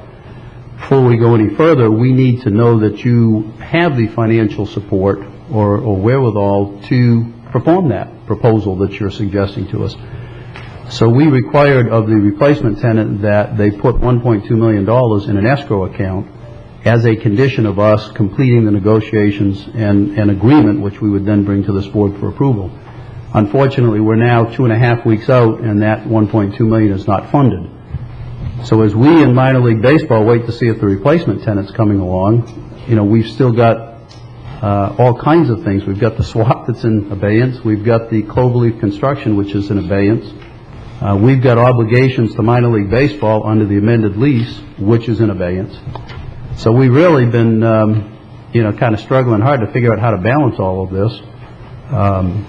We have reached the point, I think at this point, and based on a meeting last night, that if the tenant does not come up with the funds, and I think the drop dead time was Thursday, close of business, Yes. then that's simply a discussion we're going to put off the shelf or off the table, put it on the shelf and off the table, and move forward in our discussions with minor league baseball, et cetera. Minor league baseball believes that they may have alternative replacement tenants, so we hope that they do. And I won't say replacement tenants, alternative partners is a better word. So we wanted to bring this board up to date, let you know what's going on. Additionally, we did prepare that cash escrow agreement, which has been signed by this replacement tenant we're talking with, but the money has not been funded. But if it does get funded, I've placed a copy in front of all of you. It's a very vanilla escrow agreement. It calls for the money to sit in escrow for 30 days while we then try to finalize an actual agreement with this replacement tenant. And I think we do need action out of the board today to authorize Mr. Baird to sign that cash escrow agreement on behalf of the board, if necessary, or the chairman, if the chairman is available during the summer break, but authorization to proceed on that cash escrow agreement if we get the money timely. And if we do, then we'll proceed in one path. If we don't, then we'll proceed down a different path. But again, I felt badly that from my standpoint, I was not recording the swap documents, and I was making sure, along with Joe and Jason, that we do not execute the cloverleaf construction contract until we know that which path we're on here, whether in fact that property in that cloverleaf is necessary. So I'm kind of blabbering a little bit. I'll stop now and answer any questions you might have. Any questions? Commissioner O'Brien. One thing, Alan, unfortunately in the press last week or so, there's been a lot of kind of he said, she said, back and forth with minor league about lights and timing and things like that. And just to kind of prevent that in the future, if you could send an email to minor league, Scott Poley, your counsel, and Pat O'Connor, just kind of summarizing what you said, that they've agreed to wait the 2 weeks before we start moving forward, and just get that in confirmation in writing from them, so that we do have a document where we can say, yes, you agreed to this extension on such and such date till such and such time. Yeah, and on that point, let me just say that we were told last night by Mr. O'Connor about 8 o'clock last night that they will send an email on that point confirming to us. Okay. As of 8:45 when I came here this morning, I didn't have it yet, but yes, we will confirm that in writing. Okay. And then I think the county just needs to commit that at the end of that 2-week period, that we then go ahead and issue the PO for the quads. We'll execute the deeds on the land swap and move forward. I think we owe that to them, that if this other option doesn't go through, that we do need to move forward with that. And then Finally, on the cash escrow, I'll be glad to go ahead and make a motion that either the chairman or the county administrator can sign the escrow agreement once the funds are deposited into the county's account. Second. We have a motion from Commissioner O'Brien, second from Commissioner Wheeler, basically authorizing either the chairman or the county administrator to sign the cash escrow agreement if the deposit is made properly. Okay, any other discussion on that? All in favor? Aye. Passes 4-0. Thank you very much. So, Joe, you're set on that? Yes, sir. Very good. Next up, we have, under departmental matters, under item H1, authorization to issue requests for qualifications for the South County Regional Park Multipurpose Athletic Field Expansion Project. And Mr. Zito, I believe you're going to lead us off on that. Thank you, Mr. Chairman. Michael Zito, Assistant County Administrator. Before you today is a request to issue an RFQ to design build a multi-purpose athletic field expansion project at South County Regional Park.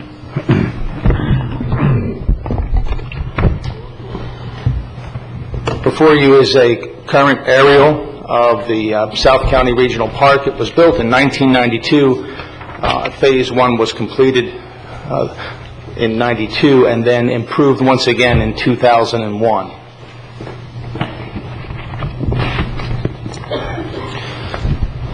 The current facilities at the park include 4 baseball, softball fields, a concession stand, press box, and restrooms in 2 different locations, 2 baseball practice diamonds, 2 tennis courts, 2 basketball courts, a playground with play center, a picnic area with pavilion, and open green space for active recreation. And it is that green space which is being proposed for improvement. Before you is the master plan from 1992 to complete all of the phases to this date has not been achievable, but as you can see, there are 4 multi-purpose fields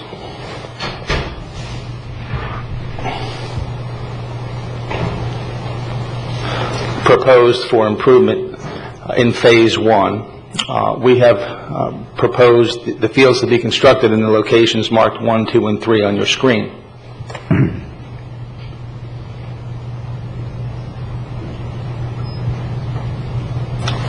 And the proposal is for multi-purpose athletic fields. Now, these fields would be built at soccer field dimensions, which will also accommodate football, lacrosse, and other active recreation. You'll see in the agenda item that lacrosse as a sport did receive some attention and was featured as the fastest growing sport in the nation. That's not to say that the demand for football and soccer facilities continues to be strong in the county. We've actually had requests from the Indian River County Soccer Association to develop this site for additional soccer fields. We only have 1 football field in the county that we make available through rental at Gifford Park. We currently play our recreational football at 16th Street on baseball fields, and that's the only facility where we can simultaneously run football events from Tot Time up through Mighty Mites up through junior, and then ultimately U15 football are all run out of that facility. But lacrosse is growing. Local support continues to grow with the success of the Vero Beach High School girls lacrosse team winning its 6th consecutive state championship in 2011. This week, as we sit here today, Vero Beach is hosting the 2011 Nike Boys Lacrosse Camp at the Vero Beach Sports Village. The project, staff would generate a scope of work to issue an RFQ to design, build 3 multi-purpose athletic fields and walking trail, including site preparation, irrigation, and turf specifications.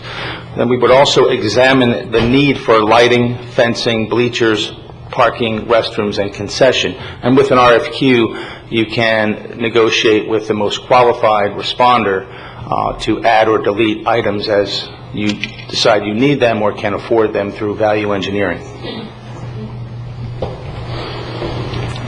This is an overview of the site and the proposed preliminary design of the 3 fields. You could see the westernmost field does encroach the existing practice diamond, and as we get into, further into the design phase, we can determine whether these would be shifted just a bit.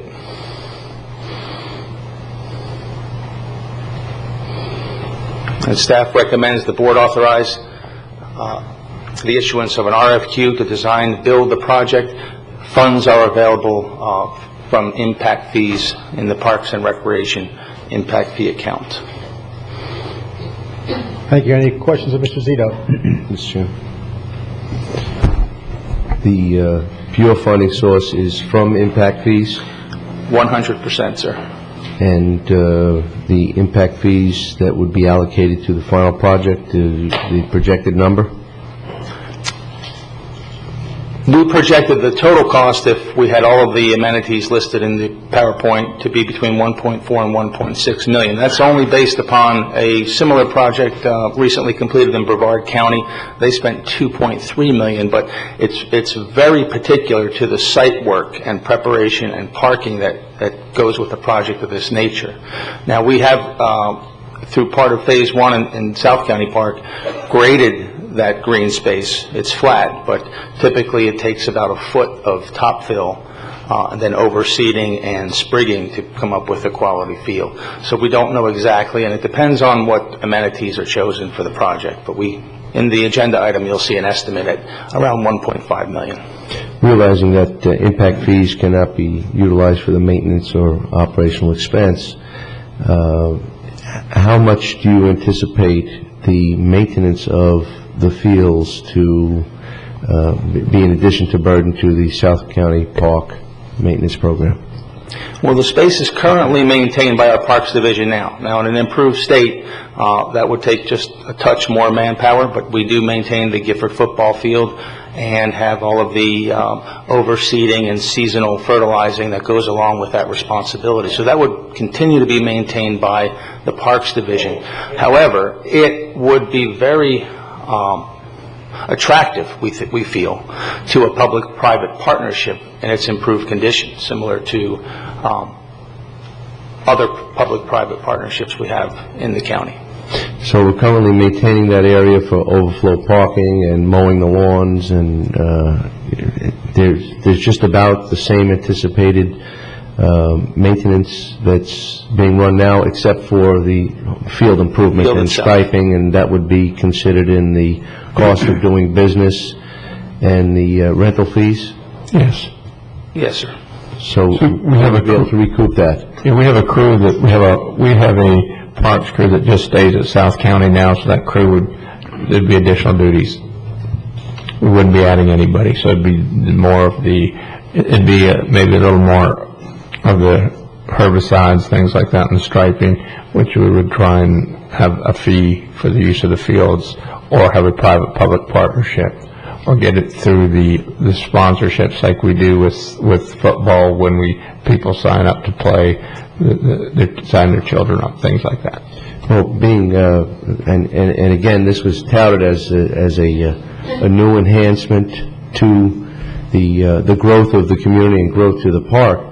However, having served on the Recreation Committee as the liaison, I believe this topic has been brought up so many times, and the concern that the South County Park has not had any enhancements, that so many enhancements had been placed in mid-county, and we have fine soccer fields in mid-county, and we have soccer fields in Sebastian as well, through private partnership and the public facility enhancement, that I believe it's time that we move south with the enhancement and increase the viability for the citizens and the community, the future of Indian River County, and that's the youth. And what better way to gear the funding towards our future and that was earmarked with future growth with the impact fees. So I'd like to make a motion to approve staff's recommendation. I'll second the motion. We have a motion for staff recommendation, a second from Commissioner Bryan. Hold on. We will we're not going anywhere yet. Calm down. I can't control the commissioner before he does his thing. I'll now ask if there's anybody from the public who wants to speak. Mr. Chairman, before we do that, if I could just make one comment, please. And that is, because the funding for this is proposed to come from impact fees, there is a legal requirement that you determine that this project is necessary to accommodate new growth in the county. Okay. So there is okay that. if we hear that public nexus that comment you first need. before you make Oh, that? certainly. Okay, good. Anybody from the public want to speak on this? Come on up. Name and address for the record, please. Bob Johnson, Carlin subdivision. Is there still room now for this enclosed building that was proposed for South County? And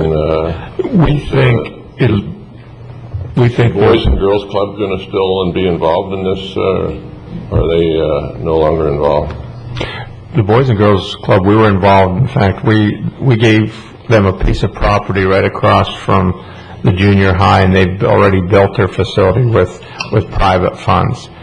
As far as the gymnasium, we think we can still put it there. We have other sites we could put a gymnasium. Our concern about the gymnasium is the operating costs. We have the money set aside for a gymnasium, but our concern is the huge operating costs that come with that type of facility, so we have put it on hold even though we've got money set aside to do it. My question, though, I think, Joe, is that for future planning, when the South County is built out and what have you, is there going to be room at this location for the building that was originally planned for this location? Mike, why don't you just put on the map? According to what Mr. Zito said, the place for the 3 fields he's putting on was in an area that fields were already planned for in the master plan. So this shouldn't impact the area for the building. Where's the building going to be located according to the master plan? There would be 2 sites that could accommodate a footprint for a gymnasium. One is in the lower right-hand corner that is now designated a driving range. There's also a library site in the left bottom corner. Yeah, the library has been moved to the out to where the college is at. So additionally, you would have approximately 2+ acres to the west of the 3 fields here, where the 4th field is being proposed. And this is a slight deviation from the master plan. If you look now, the walking trail kind of fish hooks into a wooded area, and we don't feel it serves the public properly, especially for security reasons. So we want to kind of shift the walking trail to oval around the proposed fields. So there will be sufficient space for the gymnasium as originally planned? I think we would preserve that option. Is there any improvements going to be made on the road between along 27th Avenue there and 5th Street Southwest? Not as part of this project, potentially.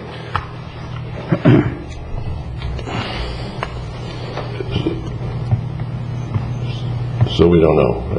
No, we're not. It's not part of this project. No, we are not.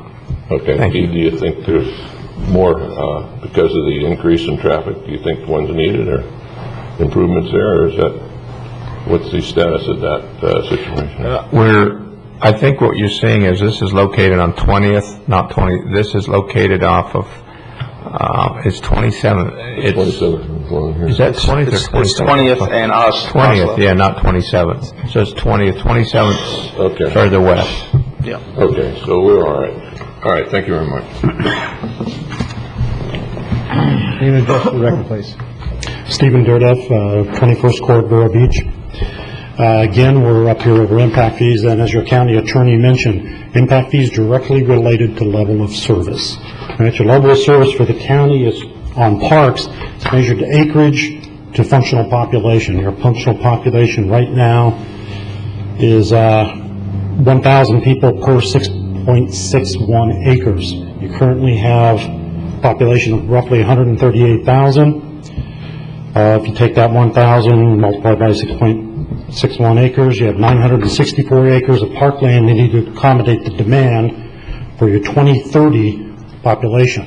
You currently have over 500 acres in excess of the required level of service.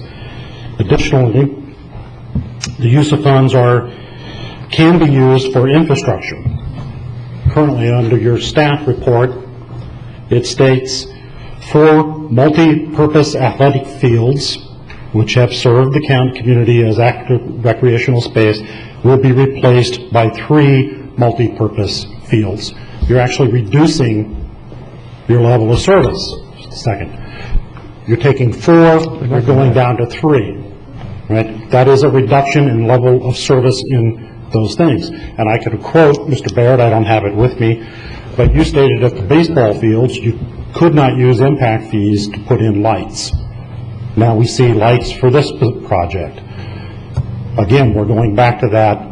It seems like whatever we deem necessary is usable, and I don't see that. Let me clarify those two things for you, because you get them confused. The first thing is, it's a vacant piece of land right now. There aren't 4 fields there. I'm sorry, your staff report says there's 4 fields. Your photograph showed 2 baseball diamonds. Can I finish? That was on the master plan that we haven't done yet. We had a master plan. It is a vacant field right now. They were never built. So the fields were never built. It's a cleared area where we took the trees out. As far as the lights that we couldn't use the impact fees for, we're at Dodgertown. We do not collect impact fees in the city of Vero Beach. Therefore, the attorney's office said we could not spend them in the city of Vero Beach. That's why we couldn't spend the impact fees for the lights at Dodgertown. Otherwise, they said it was okay. So that's to clarify those 2 items. But there's nothing there right now. And you can drive out there and take a look. Well, I have been out there, and your own aerial photograph shows 2 baseball diamonds. And your staff report indicates that there are 2 practice baseball fields. You're going to remove at least one of them to put in this other field. You are not increasing capacity using the money to create facilities that increase the capacity, the use of the project. It's that plain and simple. I disagree. Mr. Chairman, the staff report reflects that the Phase 1 of the project graded for multi-purpose athletic fields. So this would be a continuation and natural progression of developing those fields. And it states in your staff report that these fields have served the community as active recreational green space. Your aerial shows 2 baseball diamonds. So I think that's a little beyond that. Right now, if you're contending, I'm sorry, what? Can you bring up the aerial photo? Yeah, they're practice diamonds for convenience. They're not developed as baseball fields in the county. The aerial photo. Take a minute to load. All right, take time. Yeah. Right there's two baseball diamonds. They may not be fancy baseball diamonds, but there's 2 baseball diamonds. I have been out there and played softball. Don't get me wrong, I'm all in favor of organized community sports. I have coached baseball, basketball, and soccer for many youth organizations. I'm not opposed to having fields done. I am opposed to the misuse of impact fees to do it. So be very careful as to how you spend your impact fees. That's what I'm asking you to do. Thank you. Thank you very much. Anybody else from the public want to speak? Come on up, Mrs. Renzi. Name and address for the record, please. Thank you. Good morning. Renee Renzi, Waverly Place, Vero Beach. A few years ago, there was a great deal of pressure and publicity about getting a skateboard park in that area. Has that pressure eased? I know Sebastian, the city of Sebastian, built one. I'm not aware of any others. Has that whole fad died out, or what? I know that we haven't not entertained a specific request in recent years. We have not had any interest at all in the last couple of years. Wow. Okay. Thank you. You're welcome. Anybody else from the public want to speak? Name and address for the record, please. Good morning. Charles Wilson, 1057 6th Avenue in Vero Beach. First of all, let me agree with all of you. We love lacrosse. Lacrosse is great for the community. We hope there's all kinds of lacrosse fields. We hope lacrosse grows and people get to enjoy the sport. We also understand that the public facilities and additional public facilities, especially in South County, is very desirable. We don't disagree with that. If we can find a way to do that, that's fine. You've got $1.6 million on the table. What we're here to put on the record and to let you know, after last week we had a marathon session where we're trying to get to the bottom of the use of impact fees. The use of impact fees is very specific and relates to your level of service and how you use it. Now, last week you asked your county attorney to look more in depth at some of the issues that we brought up, and I'm sure he's working on it with our attorney. I would ask him, because basically what's going to happen is if this is returned, and let's talk about what happens if this is overturned. You now have $900,000 you spent from the sheriff's office. You've got $1.6 million that you're burning off out of recreation. That's $2.5 million. If those items are overturned because you are not using impact fees properly, you're going to have to take that money out of the general fund. And we don't want this to be a surprise to you, because in some ways you're forcing the hand. Because if we see a pattern now of decisions that are made that stretch the ability to use impact fees, not that it's not a necessary thing, it's wonderful, it is a necessary thing, but you put together a means for collecting impact fees 6 years ago. You have now entered the refund period for those 6 years ago. You have asked the question and the staff has turned to you and they said, we think that this qualifies for impact fees. And I would like you to at least consider, I know you're going to pass this, whether it's legal or not, y'all are going to pass this. And so that's not the question. But you need to start thinking to yourself of how you're going to pay for these, for things that are not impact fees.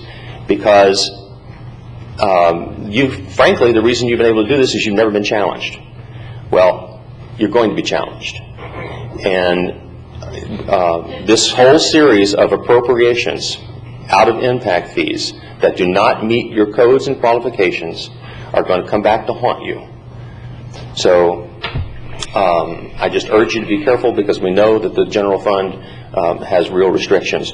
I would like to ask, because what they're going to do is they're going to blame the legal department. When this is all over, they're going to blame the legal department. So, Mr. Plakowicz, are you 100% certain that these expenditures being proposed today for that park can be paid out of impact fees and not be overturned? There aren't too many things in my world that are 100% certain, but I do have a strong comfort level, particularly given staff's view that this is necessary to accommodate new growth. If the board does make a finding, which is now in, part of this current motion, that these improvements are necessary to accommodate new growth, I believe that that's necessary to support the validity of this. Well, I appreciate that you have that comfort level. Can I correct you on another item? Joe, you can correct me till the cows come home. Okay, it says, I just want you to, because there's a fear factor there. If, with the jail of the $900,000 and with this, you keep bringing up it'll come out of the general fund. We have the optional sales tax. We would probably pay for them out of the optional sales tax because they have a life of over 5 years. So I just want, we would look at that.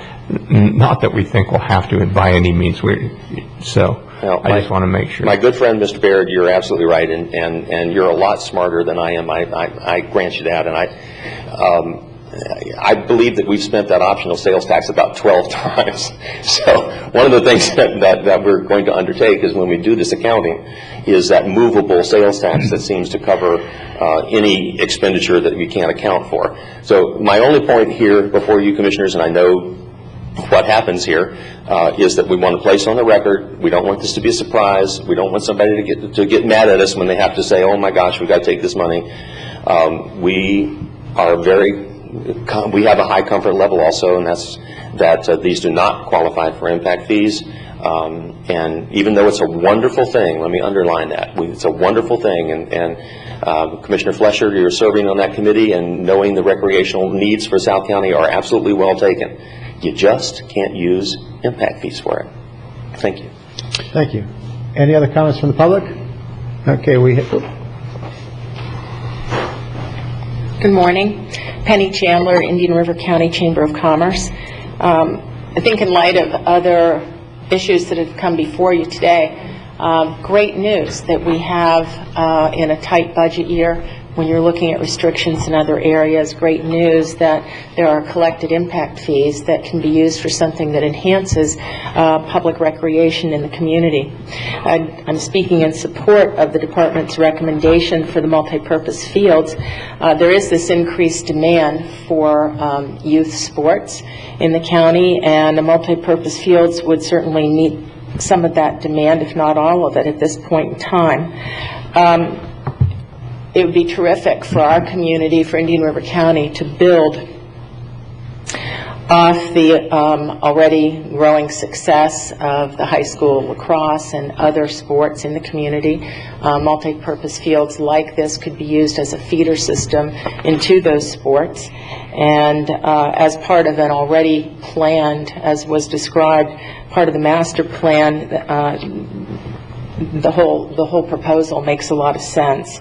It's a great way to use those impact fees for public recreation and sports for the youth in our community, and I appreciate the proposal coming forward. Thank you. Thank you. Any other comments from the public? Okay, there. David, just the record, please. Councilman, Mr. Blockwood, Mr. Baird. I'll be brief, and when I say that at my office, I get a laugh. But I'm sorry. Name and address. Brian Connolly, 3010 Nassau Drive in Vero Beach. Thank you. And I live in the county.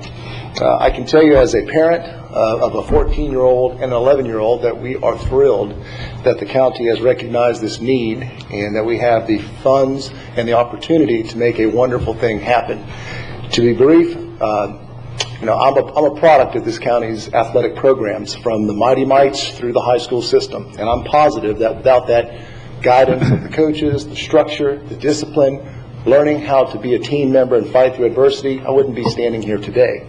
So I'm watching my children have an absolute passion for this new game called lacrosse, and it's wonderful. When you see your kids run out the front door with a stick in hand under their own initiative to say, "Dad, I'm going to practice," something good is happening. And that's what we're seeing throughout this county and this community. It's just not the little neighborhoods, but an unofficial poll, a census taken of the coaches and the various clubs in this community, there are hundreds of children, if not reaching 1,000, that are passionate about this game. So this park, these fields provide an opportunity community-wide from that kindergarten level, where I first found a passion for sports, through the high school, that allowed me to choose the direction and the path and gave me the discipline to be where I am today. We now have an opportunity, you do, as an opportunity to provide yet another avenue for that at the South Park. So we would commend you for that. There are a great number of folks like myself and several others in this room that, if had the opportunity, they would get up and trumpet and applaud you for what you're doing here in considering this. That no children that want to be a part of a program like this. It provides the opportunity. We have members in this community that are talking about trying to form an association community-wide to help facilitate and help provide these types of opportunities. So this expansion is, in fact, that. It is an expansion of the opportunity to provide the means that the other paying citizens of this county and this community can then step up and try to be a part of as well. So I thank you and let you know that you do have our support, and we look forward to watching this project happen. Brian, I'd like to correct you on one thing. It's not a new game. Back in the 1950s, this was being played in my hometown in Manhasset. Yes, sir. And actually, Jim Brown, the football player, who was evidently one of the greatest football players playing in the National Football League, was actually known as being a better lacrosse player in Manhasset than he was a football player. Yes, sir. And I should have put the quotation marks. Had this game been present in Vero Beach when I was a kid, I'm sure I would have been playing. So it's new to me, and I get derided because I keep calling it a racket. Get your racket up. And I think, no, Dad, it's a stick. So I'm learning, and that's part of the process, and we are enthused about it. So thank you all. Thank you for your comments. Anybody else from the public? Yes. Chairman Solari and fellow commissioners, I want to thank you for pushing this project forward. As we know, there's hundreds of children in this community. Name and address for the record, please. Mike Swan, 1280 Indian Mountain Trail, Vero Beach, Florida. There's hundreds of children in this community who are currently playing lacrosse, football, and soccer that will be able to utilize these fields.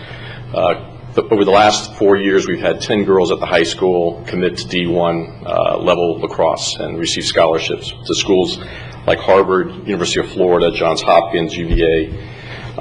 We have 3 incoming juniors that have already committed to play D1 lacrosse.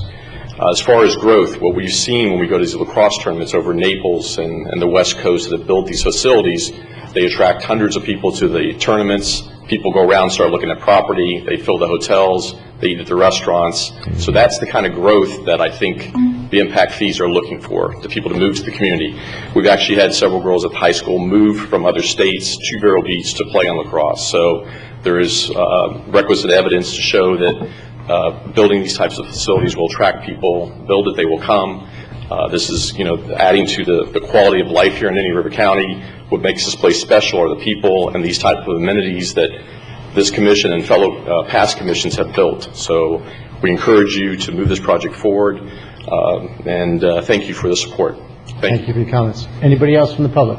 Mr. Chairman, just before the next member speaks, if I could just say, coming back to the impact fees, the promotion of economic growth, as might have just been suggested, is not an impact fee issue. It is, you need to construct this to accommodate the new growth in the county. Yes. So that's the finding that you have to make. Oh, thank you very much. Let me make my point. Todd Heckman, 2096, many of you, Windward Way, Vero Beach. Many of you know that I've got a passion for low-income housing. I have another passion, that's my kids, all 3 of which are involved in sports. I'm a 10-year veteran of the County Football League and love every second of it. I just wanted to touch base, and maybe it's not appropriate. However, as a parent that spends at least 1, if not 2 weekends a month traveling around the state of Florida in support of my children's athletic activities, there is an impact. We went to Flagler Beach, Little Flagler Beach, just last week, where 70 teams, average 12 players per team, participated in a tournament. And so if you start doing the math, it's over 1,000 people that went to Flagler that easily filled up all the hotels there for that particular weekend. So I think that we could probably see some sales revenue, sales tax revenue impact the bottom line. And so there could be an economic benefit to what you guys are suggesting, not downplaying anything as far as what it can do for the youth of our community. So I think it's a great suggestion. But what the attorney did say is that we cannot use impact fees based on its economic development. I understand that as soon as I said that, but with that, Mr. Baird did suggest a for-profit public partnership, and I'm all in favor of reviewing that and exploring that further, because I think that could really make it work. And actually, the increase in sales taxes and other taxes, which may benefit the community, could actually later be used for the operational expenses if there are any. There are certain ways we could address the models that could affect that. Those fees that are charged when we have tournaments that are held on these practice facilities. So there's all sorts of ways that we can help offset those ongoing expenses. Todd, thank you very much for your comments. Thank you. Anybody else from the public? There being nobody else, we have a motion on the floor, which, as I understand it, includes a finding that these fields are necessary to provide the recreational opportunities which are caused by growth in the community. Mr. Chairman, that is correct. And that was seconded by Commissioner O'Brien. Yes, and just for follow-up, Mr. Chairman, for the record, as you all know, we're now working with the 2010 census numbers, and the approximate number of residents per commission district, the numbers right around 27,000. Looking at those numbers, District 4, which is where these fields will be located, is not only has District 4 grown at the rate of the overall county, but we're about 10% over that equalized number of 27,000. So District 4, the growth in District 4 has exceeded the average growth in the county. And so I think there's a very clear finding of increased growth and demand. I know that nowhere else in District 4 are there any multi-purpose fields like this. In addition, I've heard from residents that have to travel down to St. Lucie County to use fields down there. So I think it's very clear that there is a demand, that there has been excessive growth in District 4, and that this is providing new infrastructure to accommodate the increase in growth in District 4. So I think it's very clear we meet the standards for the impact fees. And I, too, am looking forward to a partnership sometime in the future with the various interest groups. And I think this is a great project, not just for South County and District 4, but for the entire county. I think it, again, increases the quality of life in Indian River County, and is providing additional resources for our residents that have moved here and come to expect that from us. So, we have a motion and a long second. All in favor? Aye. Passes 4-0. Thank you. We'll take a break until 11:10.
Look what's out there.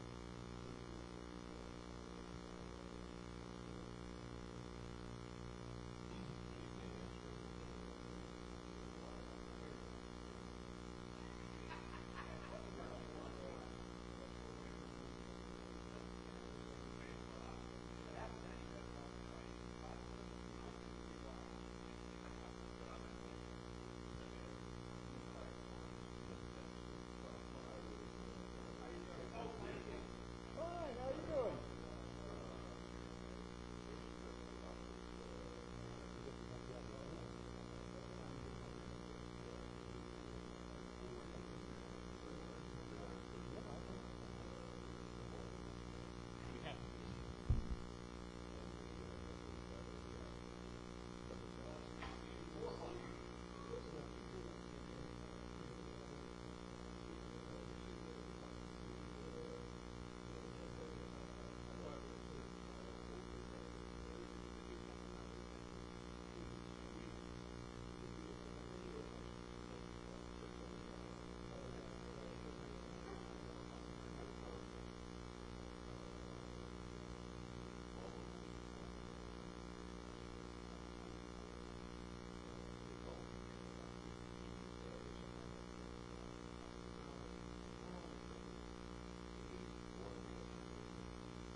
Because it provides something for the American community needed for health and welfare, public education population. Absolutely. All the difference. We aren't bailing the banks out with this either, Peter. We aren't buying up mortgages that they've already collected insurance money on and they've already been bailed out by the federal government. We're comparing apples and oranges. I'm surprised at you. I give you more credit than I should.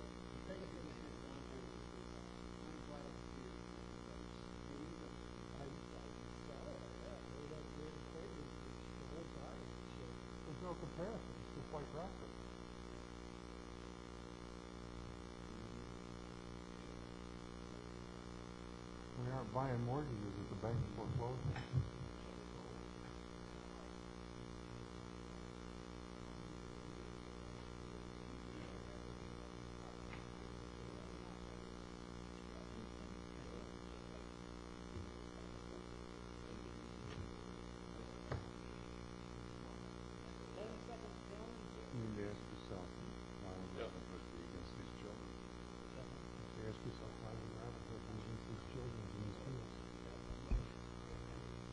We're going to reconvene the meeting of the Board of County Commissioners. We will move on to county attorney matters, outside legal expenses in FVP Miami Lakes LLC versus Indian River County. Yes, Mr. Chairman, this was actually intended for the informational agenda. It ended up on this spot, I guess in error, but all I really wanted to do, a couple months ago, this board approved the hiring of outside counsel to represent the county in this particular case. At that time, the commission made it clear that you wanted to be aware of the expenses that have been incurred in that defense. So I've chosen an informational agenda item as the process to do that. I just wanted to let you know in the first 2 months we spent $3,591 of combined legal fees and expenses. Okay, no motions necessary for that. Unless any of the other commissioners have a question, we'll move on to 13B, which is the hiring of a special utility counsel, including appraisal services relating to the possible acquisition of the City of Vero Beach water sewer system. Again, Mr. Plotwich. Looking for my file on that. Slip down my notebook a little bit. As this commission knows, back on April 29, we had a joint meeting with the City of Vero Beach City Council to explore the possibility of regionalization of water and sewer systems. And at that time, the City Council voted 4-1 and the County Commission voted 5-0 to proceed forward in exploring that idea. After that, on May 17, 2011, the City Council authorized the hiring of a combined law firm and valuation team, GAI Consultants, for a total of $173,000 for them to explore the possible regionalization from the city standpoint, from a valuation standpoint, and from other legal standpoints. That actually followed a prior action by the City Council, which was last August 2010, where they voted to approve $84,000 to the same consultants, at that time looking at South Barrier Island and at Indian River Shores. We are waiting now for the valuation of the system to be produced by the consultant, Jerry Hartman. Quite frankly, staff believes that Mr. Hartman is going to come out with the highest possible valuation that he can. And we believe from staff's standpoint that if we do not have expertise on our side, then when that very high valuation comes out, staff will essentially be standing with the wind blowing in its face and unable to do much to challenge it. And we're fearful that if we don't have the ability efficiently or effectively to challenge it, that the entire transaction could be jeopardized simply because of the valuation. So we explored the possibility of obtaining some expertise on our side. We ended up with the law firm of Neighbors, Giblin and Nickerson, which is a very well-regarded law firm up in the Tallahassee area. I know, talking with Bob Neighbors recently, he told me that he thinks that in the last couple of years they've represented probably every county in the state of Florida in some matter. They in turn have recommended the hiring of a valuation expert, Raf Tellis Financial Consultants, particularly a person named Mike Rocca, I believe his name is, at that firm, who's previously done work in this on the county utility system as well. I explained to them that these are difficult times financially in this county. They have agreed to cap their fees, total fees, combined fees, at $50,000 without further board approval. So at this point, and I think the utility department joins in this request, we are seeking board approval to go ahead and hire that combination of the Neighbors firm and the Raftelis consultant firm to assist us in, as we proceed forward on the possible regionalization of water and sewer. and to analyze the valuation that does come out of the city's consultant. Thank you very much. Any questions for Mr. Plakowicz? Commissioner Wheeler. You know, I'm just, it kind of sounds like, one, I guess we think our consultant will be more objective than the cities, or both will be equally subjective, which will offset each other and we can negotiate something. Well, maybe yes, but another way of it is that with the city's consultant, last time they valued certain utilities, and I think they've already talked about using an income approach for this, the valuation of the city's utility. Well, it's all in how you put your numbers in the income approach. They did it for another utility, Royal Palm, down in Palm Beach County, and at that case, Royal Palm had very high rates, and they recommended a deal where the customers would continue to pay those very high rates, and they valued the system based on those high rates, and were able to give the municipality millions of dollars, somewhere in the neighborhood of $35 to $40 million. What we want to make sure is that we have an income approach which values any transaction at the low county rates, and those are the rates that we expect to give the customers of the city of Vero Beach. So yes, there could be, depending upon whether you're going to use high city rates as opposed to low county rates, a huge difference in the valuation. And one of the things that I don't think that a lot of the citizens understand is that we are going to be giving low county rates, which we've been able to sustain since 1999, and in which it looks like we're going to sustain with very, very minor differences for another 10 years. And if we were to say to the citizens of the city of Vero Beach, okay, we're going to give you rates that are 30 or 40% more than county rates, we would be able to pay them more. But that's not what we're doing. So that, I think that is a reason. You're going to get very different valuations depending upon how you begin your first paragraph of the study. No, I was just hoping that consultants would be objective rather than doing as... Right. You've been around too long for that. So, anybody else have any comments on this? Would anybody? Mr. Chairman, I'll move staff recommendation. Second. We've got a motion from Commissioner O'Brien, a second from Commissioner Fletcher. I'll give it to this time, Mac. And a comment from the field. Bob Johnson, Corwin Subdivision. How is this being paid for? Is this going to be reimbursed from the utilities department? Yes. We're going to raise the water rate from Corwin Subdivision. Well, no, They'll come from utility enterprise fund, period. Okay, thank you very much. Impact fees. Any other questions? All in favor? Aye. Motion passes 4-0. Thank you. The next is a somewhat related item, and again, when information gets into the public, it can often be confused. This was one about a week and a half ago. There was a memo put out by Wayne Comment, the acting city attorney of the city of Vero Beach, dealing with sunshine. And wait a minute, let's put one out. Yeah, we added an item 13C. My apologies, 13C. Thank you, Mr. Chairman. That's okay. Sorry, Mr. Chairman. Bill DeBrawl on behalf of the County Attorney's Office. Back in May, the Commission declared the old Sebastian Fire Station Number 9 surplus property and ordered it to be sold at auction. That auction was held by Carlin Daniels and Associates on May 20th. The highest bidder bid $160,000. That was Mr. Peacock. We have moved along with the closing. We are ready to close on the property.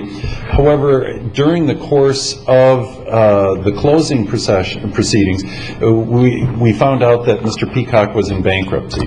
It's a reorganizational bankruptcy. There is no bankruptcy trustee. He's acting as the trustee, or he's acting as the debtor in possession. And he needs to get permission of the bankruptcy court in order to proceed with the closing. Now, I've spoken, or staff has spoken with Mr. Peacock. I've spoken with Mr. Peacock's bankruptcy attorney. They see no reason why the bankruptcy court should not approve of the sale. The largest debtors that are affected by Mr. Peacock's bankruptcy have no objection to the purchase of this property. And so the only thing that Mr. Peacock has asked for is a time extension. We've put September 15 in the recommendation, although it's very likely that the bankruptcy court may rule either today or tomorrow, and we would be able to close certainly before the end of the month. So staff's recommendation in this matter is to go ahead and grant the extension until September 15th, but in all probability the matter will close before that time. If there are any questions, I'd be happy to answer them. No staff recommendation. Motion to approve from Commissioner Fleischer, second from Commissioner Wheeler. But I do have this brings up an interesting point. I don't know, but how can somebody file bankruptcy, not pay their debtors, and then spend $160,000 to increase their assets? It sounds really American. This is a good example of someone that should have come to the bankruptcy court and asked permission first and then gone ahead with the auction. In this case, I think it's a classic of asking forgiveness instead of permission. And probably it needs to be said, too, that... It's always easier. Yeah, it's not a liquidation where he's scraping his creditors. Okay. It is a reorganization where generally a plan for payment of creditors is established. And I'm sure the court will not allow him to purchase this property unless the court believes that will not jeopardize his existing creditors. Okay. Any other questions? We have a motion for Commissioner Fleischer, second for Commissioner Wheeler. All in favor? Aye. Any opposed? Passes 4-0. Thank you. Thank you, Council. I apologize for jumping ahead of you, Bill. Now some sunshine. Now some sunshine. So the acting city attorney of the city of Vero Beach came out with a memo, which I'll just read one sentence. No closed meeting regarding a potential transaction between FP&L Electric or county water and sewer representatives with any one or more council member, whether for informational, due diligence, negotiations, or mixture of purposes. So when I read this, it seemed like I couldn't have a conversation with any city council member about the water and sewer, which, first, is not my understanding of the sunshine laws. Second, would put me, if it were true, in violation of the sunshine laws. So I asked our county attorney for his views on the matter, and he gave us a memo, which is in your packet, which just in two lines says, you have specifically asked whether, in my opinion, a discussion between you and a city council member regarding water sewer issues would violate the sunshine law. My opinion is that it was not, and that certainly follows my understanding of it. It personally disturbs me that an email like this would have been sent out by the city attorney. It really has only one purpose in my mind, and that's the stifling of information and the flow of information from individuals in this community to city council members. And for me, the need for unfiltered information on issues this complicated is necessary. There are tremendous benefits which it can get it right now, or if one were to follow the staff memo from the city of Vero Beach, the only information that the city council would be getting would be information filtered through staff and their consultant. And I think that would end up with an incredibly one-sided understanding of the issues. So I am certainly glad that our county attorney has a different view, which I think is personally appropriate. And my understanding is also that the city attorney has backpedaled a little bit, and I'll ask Mr. Plakowicz if he can give his current understanding of this. Yes, the acting city attorney did release a memo last night, which I read this morning, and basically is recommending to the city council what he describes as the most cautious approach. And basically they are saying that there is not a prohibition against discussions between one council member and other people other than other council members. So I think that's been backed off a little bit, although he does go on to basically warn the council members to be cautious and to avoid the appearance of an impropriety or the potential for sunshine law violations. At this point, I think it is accurate to say that if circumstances arise that a city council member wishes to talk with a county commissioner about water or sewer issues, that generally that's fine and it's not a violation of the sunshine law. And I'd like to go ahead and add that from my understanding of this is not only is there no impropriety, there's no appearance of impropriety, but actually if, as elected officials, we're going to fulfill our obligations to our citizens, we need to have conversations with other people outside the staff loop. And if we don't do that, I think we're not fulfilling our job. So I guess our difference, I think Indian River County, we're a little different than the city of Vero Beach. And I'm done with that. On to special districts and boards, Emergency Services District. We have Move approval of the May 17, 2011 minutes. motion to approve from Commissioner O'Brien, who is always before both Wheeler and Fletcher in this one, but the second this time was from Commissioner Wheeler. Any conversation? All in favor? Aye. Passes 4-0. Next up, we have the approval of selection committee's ranking for design build services, memorandum dated July 4th, 2011. Move approval. We have a motion from Commissioner Fletcher, seconded by, again, Commissioner Wheeler. Any conversation? All in favor? Aye. Passes 4-0. We now have Solid Waste Disposal District. The first item is a final pay for work order number 9, amendment number 2 to Geocentric for Borrow Pond CUP compliance monitoring. Move approval. We have a motion to approve from Commissioner Fletcher. I'll go ahead and second that. All in favor? Aye. Passes 4-0. And with that, ladies and gentlemen, we will adjourn. Thank you.